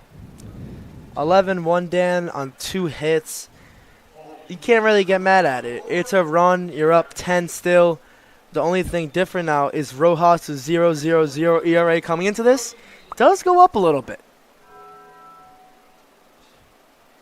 So now it'll be the 2-hole hitter, Brody Keniston, to the plate. Keniston's 0 for 2 tonight. Rojas pitches him high and upstairs. Ball 1. AJ, you look back at that 16-2 win against the Albany Baseball Club. The Stallions at this point in this game, get this, they were up 11-0 and surrendered the first run of the game to Albany in the top half of the 5th. So nearly the exact same story, 11-1 in the top half of the 5th inning. That one's fouled back. 1-2 count. Dan, that's a great stat to pull up. And you think about it, the saying, history repeats itself. Albany at Cantine, a beautiful night. The crowd is here, and we're winning by a lot. The same scenario. The 1-2. Strike 3 got him looking. Rojas punches out his 4th batter of his outing. Albany plates their first run of the ball game. It's 11-1 as we head to the bottom of the 5th.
Yeah, I'm ready. Dan Challen with you alongside AJ DiBenedetto here in the Pack Hub broadcast booth. An 11-1 ball game as we head to the bottom of the 5th. AJ, we've seen this story before. Saugerties dominating Albany, but in the past 2 matchups, you really wouldn't think that this game would be possible against this team. Definitely wouldn't think it was possible before the game, but now that it is 11-1, I think I could speak on the both of us. Being on the Stallions is definitely the better of the story on this one. No doubt about that. It'll be Tyler Bach to the plate. Bach, not something you see every day. He got hit in back-to-back innings, that being in the 2nd and 3rd. Overall, 3 batters have been plunked tonight by Albany. It's crazy to think about getting up 4 times in just 5 innings and getting on base 2 out of the 3. It must be a good feeling for Bach. Mike Romano out there for his 2nd inning of work, and the name I'm really highlighting, AJ, Mike Cuello, the 5-hole hitter in this game, will get an at-bat before this game is theoretically over if the Stallions are leading by 10 in the 7th. Bach smokes that one to center field. It will be caught out there by Filippi for out number 1. But back to Cuello. He has a chance for the cycle. Home run shy. He does have a chance for the cycle, Dan, and if he does that, I wouldn't believe it. I'd be amazed. We're not sure here in the booth if there has been a Stallion in history who has hit a cycle. Certainly not one we've seen this season. He will have a shot to do it. Bach had a chance last night. This one's just punched into play there by Travella. Throw to first. 2 quick outs here in the bottom of the 5th. Dan, just looking at the logistics of this whole game, the Stallions obviously weren't happy with their last matchup at Albany, a 12-12 tie, and that was a force. Going into the inning down 4, having to come back 4 only for a tie, Stallions weren't happy with that. It'll bring up Andrew Amato here in the bottom half of the 5th. Amato has had himself a day so far. Had an RBI walk in that bottom of the 2nd, a single in the 1st. He's played in 2 runs here tonight. He's also come around to score twice. Dan, looking at the stats and where he placed the ball, these 3 at-bats and last game, he loves the right side. Just like Ethan Conrad, a lefty loves to smoke it to the right side. As a lefty, that's the name of the game. You know, a lot of hitters don't have the opportunity to crush it to the right field, crush it to in between first and second. Amato does, so he uses it to his advantage. The 2-0 to Amato. He takes it outside. We saw him in a similar count last time he was up. He ended up walking in the bottom of the 4th. If I'm Amato, you have the green light. It's extra reps. You see one down the middle, smoke it. The 3-0. Takes it for ball 4. It's Amato's 2nd walk of the night, and it'll bring up the first baseman, Matt McIntyre. McIntyre, so far, we saw We're him. going to see a pinch hitter here, pinch runner. Jarrett May is going to come in here for Andrew Amato. Love to see it. The 6'4", 235-pound first baseman, DH, extra hitter. He can play a multitude of positions as well, and Coach Colin Martin knows that. He plays for him during the college season, Dan. Why not get a guy like May some reps right here, right now, in a blowout of a ball game? McIntyre takes strike 1. Dan, we've seen the power that McIntyre is equipped with. 2 home runs on the season with 3 doubles. So he puts one on the gap, he could put one over the fence. It's this one to the left side. Keniston throws to first. That throw is high. They're going to say tagged McIntyre out. A nice play over there at first by Carothers. Leaves a runner stranded for the Stallions here in the bottom of the 5th. We head to the 6th. Saugerties up by 10.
Fire it. Dan Shallon with you alongside AJ DiBenedetto here in the Pack Hub broadcast booth. Steven Rojas leaves the game 2 innings pitched, giving up a singular earned run. And the new arm on the mound here for the Stallions is Mike Cunningham out of Wagner. We saw Cunningham out in Oneonta the other day, and we'll see him here tonight. So far this season, appeared in 3 games, starting in none. So a relief pitcher in those 3 games, 5 innings pitched, 8 strikeouts, 3 walks, and only giving up 4 hits, Dan. We'll see how he fares tonight. Has faced Albany once before, that being in the 2-1 victory 2 Fridays ago here at Cantine Field. Pitched 2 innings in that one. No runs, 2 hits, 1 walk, 3 strikeouts. We talk about a pitcher that had an unfortunate game at Utica, Dan. 4-4 tie, overthrows it to first on a weak grounder to him at the mound, and the runner from third comes around, game over. So a tough outing there for Mike Cunningham, but after that, it was great. A 6-5 win at Oneonta on June 18th, and he's looking to do that again. We'll see a pinch hitter here for Yan Avila, and it will be number 38, David Bernard. Bernard is actually a member of the Pac Cub National Transfer Portal, did enter the Pac Cub portal, looking for a new home from next year. The rising junior out of Herkimer College.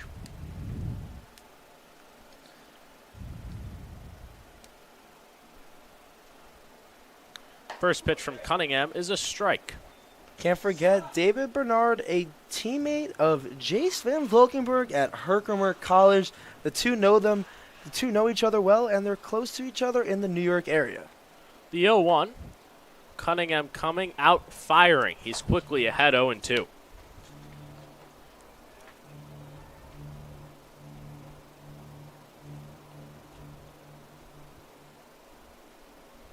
The 0-2 misses outside, counts 1-2. Cunningham putting in the same situation as Rojas was, up 10. Just looking to throw strikes here. Cunningham has great opportunity to up his stats and be looked at as a consistent pitcher in the Saugerties Stallions pitching rotation. The 1-2. Strike 3 got him swinging. First batter that Cunningham faces is a strikeout, and there's one out here in the top of the 6th. Cunningham, first batter, first K. Can't ask for much more than that. Steven Rojas leaves the game for the Stallions. 2 innings pitched, no hits. 1 earned run, 4 walks, and 4 Ks. With 1 out, it'll be the catcher Brooks Carter to the plate. Carter 0 for 1 tonight. Did walk in his last plate appearance in the top half of the 4th. Gotta give credit to Josh Blackmore, Dan, being a former catcher. Watching him play, the calls he makes on the pitches, the blocking he's doing, he has great control of this game from the first inning to the 9th. That one misses outside. The count is 1-1. Carter leads Albany in average coming into this game with a .375. Doesn't have a home run on the year, though. That one misses upstairs. He also went 2 for 4 against Watertown with an RBI in Albany's last game. He might not have a home run, Dan, but he definitely has the power for it. 4 doubles in the season so far, just not a home run. 2-1 is in there for strike 2. And AJ, you got to imagine it's been hard for this Albany team. They've only played 5 home games, 10 on the road. They're basically like a road warriors type of team playing home when they're on the road. That definitely gets to your mental if you're a player on this team, not having a situated home. It's really hard to adjust, not being with fans, not having consistent cheering for you, an audience to impress. It's different. You're going into everyone's home turf. The expectations are different. Just not having a familiar place to play on a game-by-game basis is definitely tough. The 2-2 here from Cunningham. Fouled back, and we'll do it again at 2-2. Dan, going back to what we were just talking about, the home field advantage, you play at a different field than you're playing shortstop. It might be a different bounce than at UAlbany. You're at bat, the lights might be different. If you're in the outfield, you might need glasses. The sun's in a different position. There's so many factors to being at home to being somewhere else. 2-2 count. 1 out in the top of the 6th. Here's the pitch. Strike 3 got him swinging. First 2 batters that Mike Cunningham has faced have been punch-outs, and there's 2 outs here in the top of the 6th. Mike Cunningham, not the biggest guy on the field, but he throws velocity. You see, he uses his entire body on the back shift, and then on the front shift follows through with all force. And you can see it on the velocity. A top-hand pitcher, sometimes the batter might not even see that. There'll be another pinch hitter here for Albany. Joey Slattery, number 26, batting .188 this season, smokes it to the right side for the 3rd base hit of the ball game for Albany. Joey Slattery, we've seen him in right field, we've seen him behind the plate, we've seen him at catcher, we've seen him at 3rd.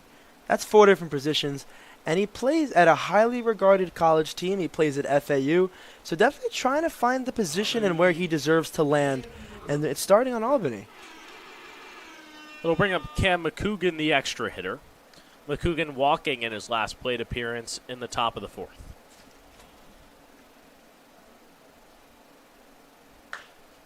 That one's hit to the left side. Marcano has some trouble. It gets by him. And now there's runners at first and second with 2 outs. Just a good hitting the ball. It's the name of the game. But Mike Cunningham doing a great job covering third there. Marcano wasn't 100% aware that the man was on second. Joey Slattery thinking about going to third. Cunningham without hesitation doing the pitcher's duties. So they'll tag Marcano with an E5 right there on that ball. There's now runners at first and second.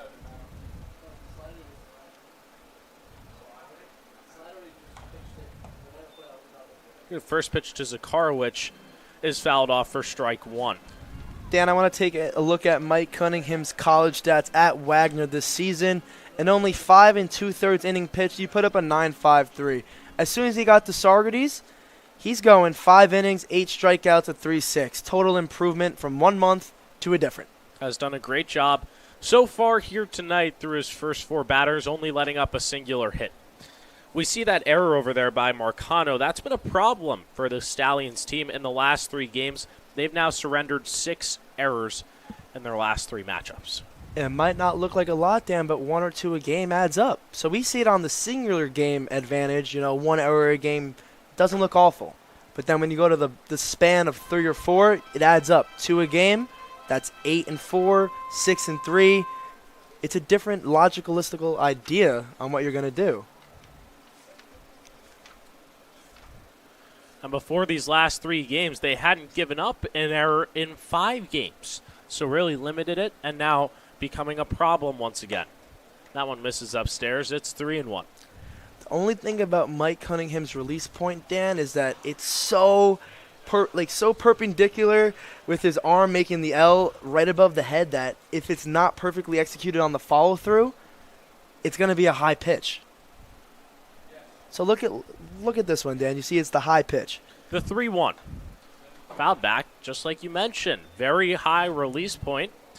So what's it like if he doesn't yank it down? If he doesn't yank it down in the first ball of the at-bat, the third ball of the at-bat, if we look back at it, it's a high pitch. Blackmore's forced to stand up. He has to really force himself to pull and get the arm down, because if it does, it's going to stay up there. Full count, 2 outs, runners at first and second here in the top of the 6th. Zakarowicz stays alive. The count will stay full. Cunningham in his last appearance, June 18th against Oneonta, in a 6-5 win. He pitched 2 innings, 2 earned runs, 2 hits, and 3 strikeouts, only facing 8 batters.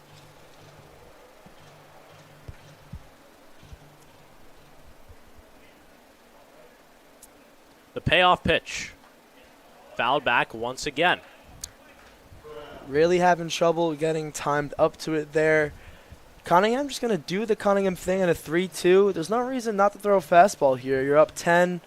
You got man on first and second. Worst case, you walk him. No one scores. Runners still at first and second. 2 outs in this top of the 6th. The payoff pitch. Got him swinging that time, but Blackmore couldn't hold on, so the count will stay full once again. This is the 9th pitch of the at-bat, Dan. We've seen 3 balls, 2 strikes, and 4 foul balls now. Really just doing a great job at the plate, and Cunningham not letting it go. He wants this out. He deserves this out as well.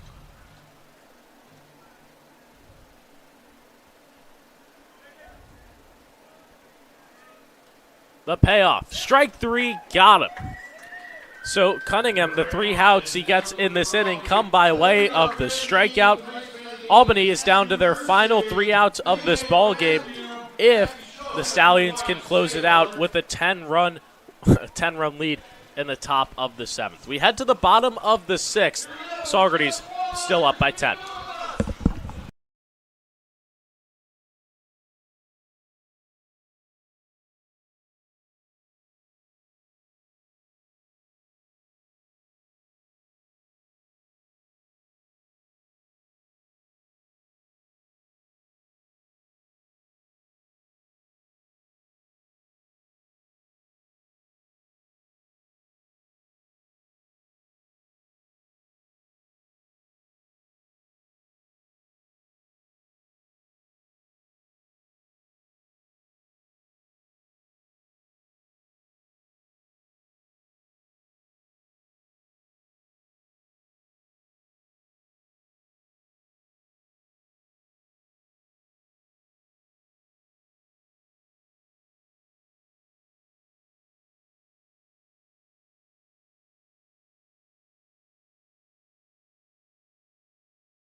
sunset. Dan Shalom with you alongside AJ DiBenedetto here in the Pac Hub broadcast booth. Sun setting on Cantine Field. Sun setting on Albany's chances of winning this game as we're in the bottom of the sixth, and the Stallions are up by 10. There's a new wing on the mound here for the Albany Baseball Club. It's number 7, Nick Pappas. Nick Pappas, the rising senior at UMass Dartmouth. So far this season, 5 games, 1 starting, a 5.72 ERA, and 11 innings of play. He started one, he ended one with a save as well, and 5 strikeouts added to his resume. He has faced Saugerties twice before, got the loss in the 2-1 win that the Stallions had here at Cantine Field, gave up the 2 RBI single to Ben Williams in the bottom of the 7th that aided the Stallions to the win, and then faced them in the 12-12 tie where he led up 3 earned runs. Big spot here for Mike Cuello. He's a home run shy of the cycle. Looking to be the first Stallion this season to do so. Takes a first pitch strike. Not just the first Stallion, Dan. We've looked across all platforms in the East Division so far. Not one team has a cycle. Mike Cuello would be the first one. Gives that one a ride. It's going to be short of the track. Daniels is under it. Daniels kept on backing up. The ball was traveling that way, Dan. Just taking a step and a step and a step back. Maybe that's hit to right or left. That ball could have been gone. A good effort out of Mike Cuello, but he comes up just short.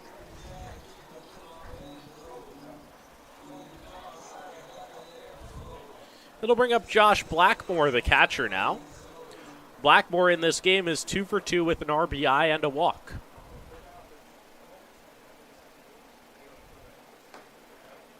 Off speed there from Pappas is in there for strike 1. And Dan, there's a common thread when we talk about the catchers at bat, Nate Manley, Zach Anderson, Josh Blackmore. They're going to get singles, and they're going to defend their home plate. Blackmore with a big swing right there. He's down 0-2.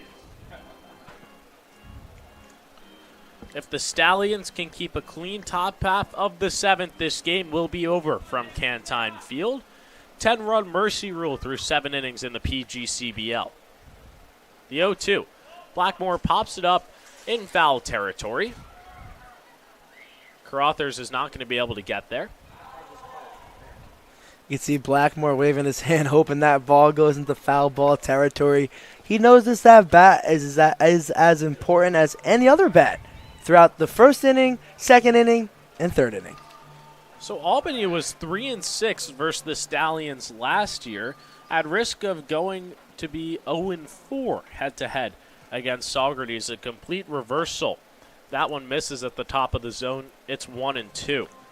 They also started off this season with 3 straight wins before getting blown out 16-2 here at Cantine Field. So the season definitely spiraling in the wrong direction for this Albany Baseball Club. That's the thing about summer baseball, Dan. You have players opening the door into Saugerties and then leaving Saugerties as well, finding different opportunity that betters themselves as well. That's the name of the game in the PGCBL and Saugerties itself. 2-2 count here to Josh Blackmore with 1 out. The pitch. We'll say he goes around for a swinging strikeout. Good attempt by Blackmore there, Dan, but just a good pitch. You can't really shake your head on it. You did so good throughout the first 5 innings of this game. You get a 6th inning at bat. Doesn't go your way. So we speak of that 6.45 ERA, which this Albany Baseball Club has. Coming into the first matchup against the Stallions, they were sitting at a sub-3. Then after the 16-run performance from Saugerties here at Cantine, that shot up to a 6.83, and it's never gone down since. Sometimes in baseball, the ERA is the hardest thing to fix because one bad outing, Dan, can change your entire mechanics for the entire season. It really messes up a lot. We've seen Marcano in this spot before, up by a lot against Albany. Jacked a 3-run home run to make it 16-2 last time around. That was 20 days ago here at Cantine Field on June 5th. Marcano, like you said, in the Pac Hub National Transfer Portal, just looking to get the opportunity he deserves. He's a great batter, like we said. A little bit of a slump right now, but looking to get right back on track. Great plate discipline right there. It's a 4-pitch walk from Nick Pappas. And there's a base runner for the Stallions with 2 outs in this bottom half of the 6th.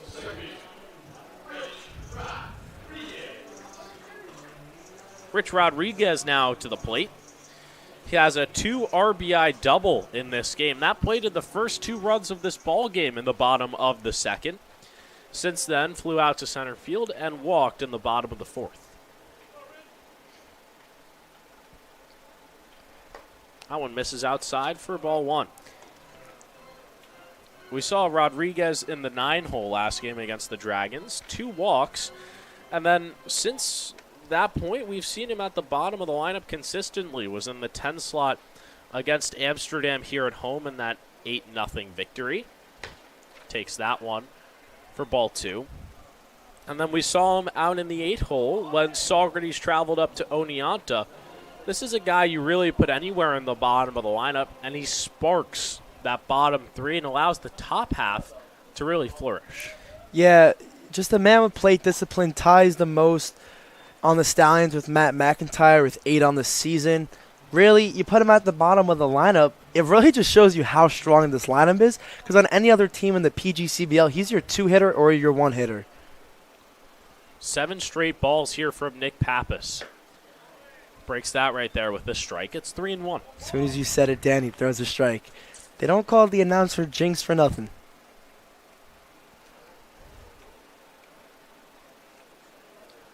A 3-1 count. Here's the pitch. That one is smoked to left field. Freemy is under it for out number 3. Albany's down to their last 3 outs of this ball game. Stallions will try and close it out in the top of the 7th. Stay right with us.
Dan Shalom with you alongside AJ DiBenedetto here in the Pack Hub broadcast booth. Mike Cunningham out there to close out this game. Stallions just need 3 outs and not to give up a run, and this game will be over. That's the mindset that Mike Cunningham is in right now. 3 outs, and he gets to go home after a successful day at Cantine Field on a beautiful Tuesday. So, AJ, in that break, I saw an interesting stat. The Stallions have left a runner on base in their last 15 innings, a minimum of 1 runner, despite winning their last 2 games by a sizable, or going to hopefully win this game, and the last one against the Dragons by a sizable margins, still leaving runners on the base paths. When you get so many runners on base, Dan, eventually you're going to have to get 3 outs. You can't score everyone. And like you said, sizable leads, a sizable win against Glens Falls, and a sizable lead right now. But with so many runners on base by walks and hits and hit by pitches, a few of them are meant to get left on base. It's just the way of the game. Yeah, I wasn't discrediting this offense. I was just bringing up a good little nugget of information. It's a good thing they have runners left on base and still winning. It shows you how good they are, Dan. Matt Cruz fouls that one off to the right side. 1-2 count. Nobody out here in the top of the 7th. Stallions 3 outs away from earning their 15th win of the season.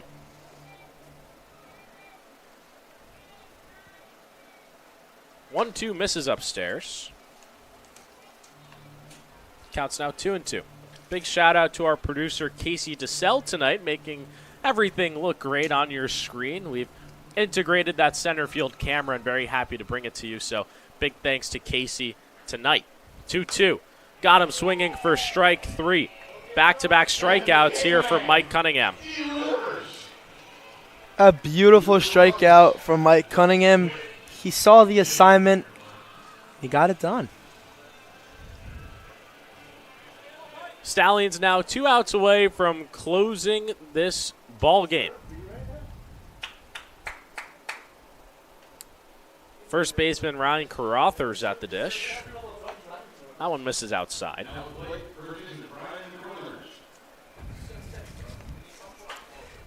Dan, let's take a look at the Saugerties Stallions' next 3. June 26th, Wednesday at Amsterdam. Then we take it to Friday, June 28th at Glen Falls. And then back at Cantine on Saturday, June 29th against Oneonta. The 1-1. Smoke to left field. A nice play out there by Dieter for out number 2. The Stallions outfield from left to center to right. So efficient with their paths they take to the ball, Dan. Dieter just being the prime example there. A lot of other outfielders want to be making that play. The Stallions are. 2 outs left in this ball game. Or excuse me, 1. 2 outs on the board. Albany down to their last out of the game. 11-1. Stallions looking to head home early. Now, AJ, I don't want to get ahead of myself, but if our pitching timetables are correct, it should be Nick Pettit getting the start tomorrow night up in Amsterdam, and he's been fantastic for the Stallions team. It's really great having the pleasure of such an amazing pitching staff. You look forward to who's pitching the next game or who's coming into relief or who's coming to close. And really, anyone that comes into the game, you're not worried about. You're excited to see how many strikeouts they get today or how many innings they go. You know, it's really exciting being behind the scenes of it. 3-0 count here to Jordan Daniels. Daniels did walk in his last at-bat in the top of the 5th. He's the only run to come around and score in this game. 1 for 1 tonight. He'll keep his perfect average. It's a 2-out walk here to Jordan Daniels in the top of the 7th. Dan, we just talked about how he has to pull down Foley. We saw it in the first 2 batters. He pulled down that last batter. He noticed it too late to the point where it was hard to come back. He's got to focus it with the start of the lineup. So Albany just wants to stay in this game, AJ. They will definitely try anything with Daniels over there at first to plate a second run and keep this game rolling. 2 outs. Here's the pitch. Misses on the inside for ball 1. 5 straight balls there, Dan. Like we said, Cunningham just got to get back into the groove here. 2 outs. 1 more out, you win the game on a mercy rule. Got to put all of it together and just throw strikes right now. The 1-0. Misses upstairs, now 6 straight balls. Even if Cunningham was to give up a run here, it's no worry. Just means that the players would have to stay out there for a little bit longer. It would mean that, but the Stallions' defense is not looking to do that right now. They had such a perfect game, they're not going to ruin it right now. 7 straight balls dealt by Michael Cunningham. Back-to-back 3-0 counts here with 2 outs in the top of the 7th. And Dan, we keep on talking about all the balls being high. Not really low balls, not really inside balls. All of them are high. You see Blackmore getting up at that one-leg stance every time. There's a strike.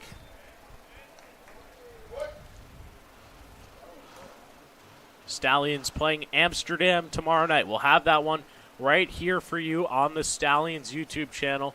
Pregame at 6:35 p.m. First pitch at 6:45. Myself and Casey DeSell up at Shuttleworth Park. Going to be a great one. The atmosphere was electric last time.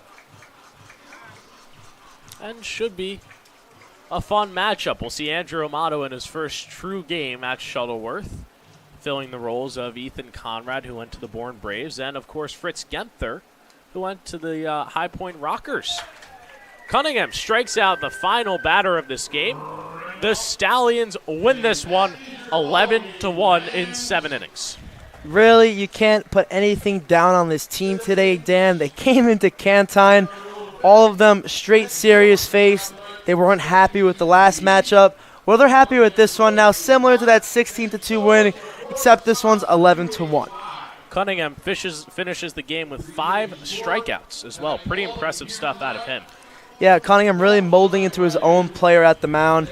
Just a little bit of touches on the high pitches, but once he figures that out, like we just saw, perfection. Your Paco player of the game, Mike Cuello, had a single, a double, and a triple. Just a home run shy of the cycle. Second player in back-to-back games to do so. Tyler Bach doing it against the Dragons. Stallions win it 11-1 here at Cantine Field. For AJ DiBenedetto, I'm Dan Shalom saying good night, and we'll see you in Amsterdam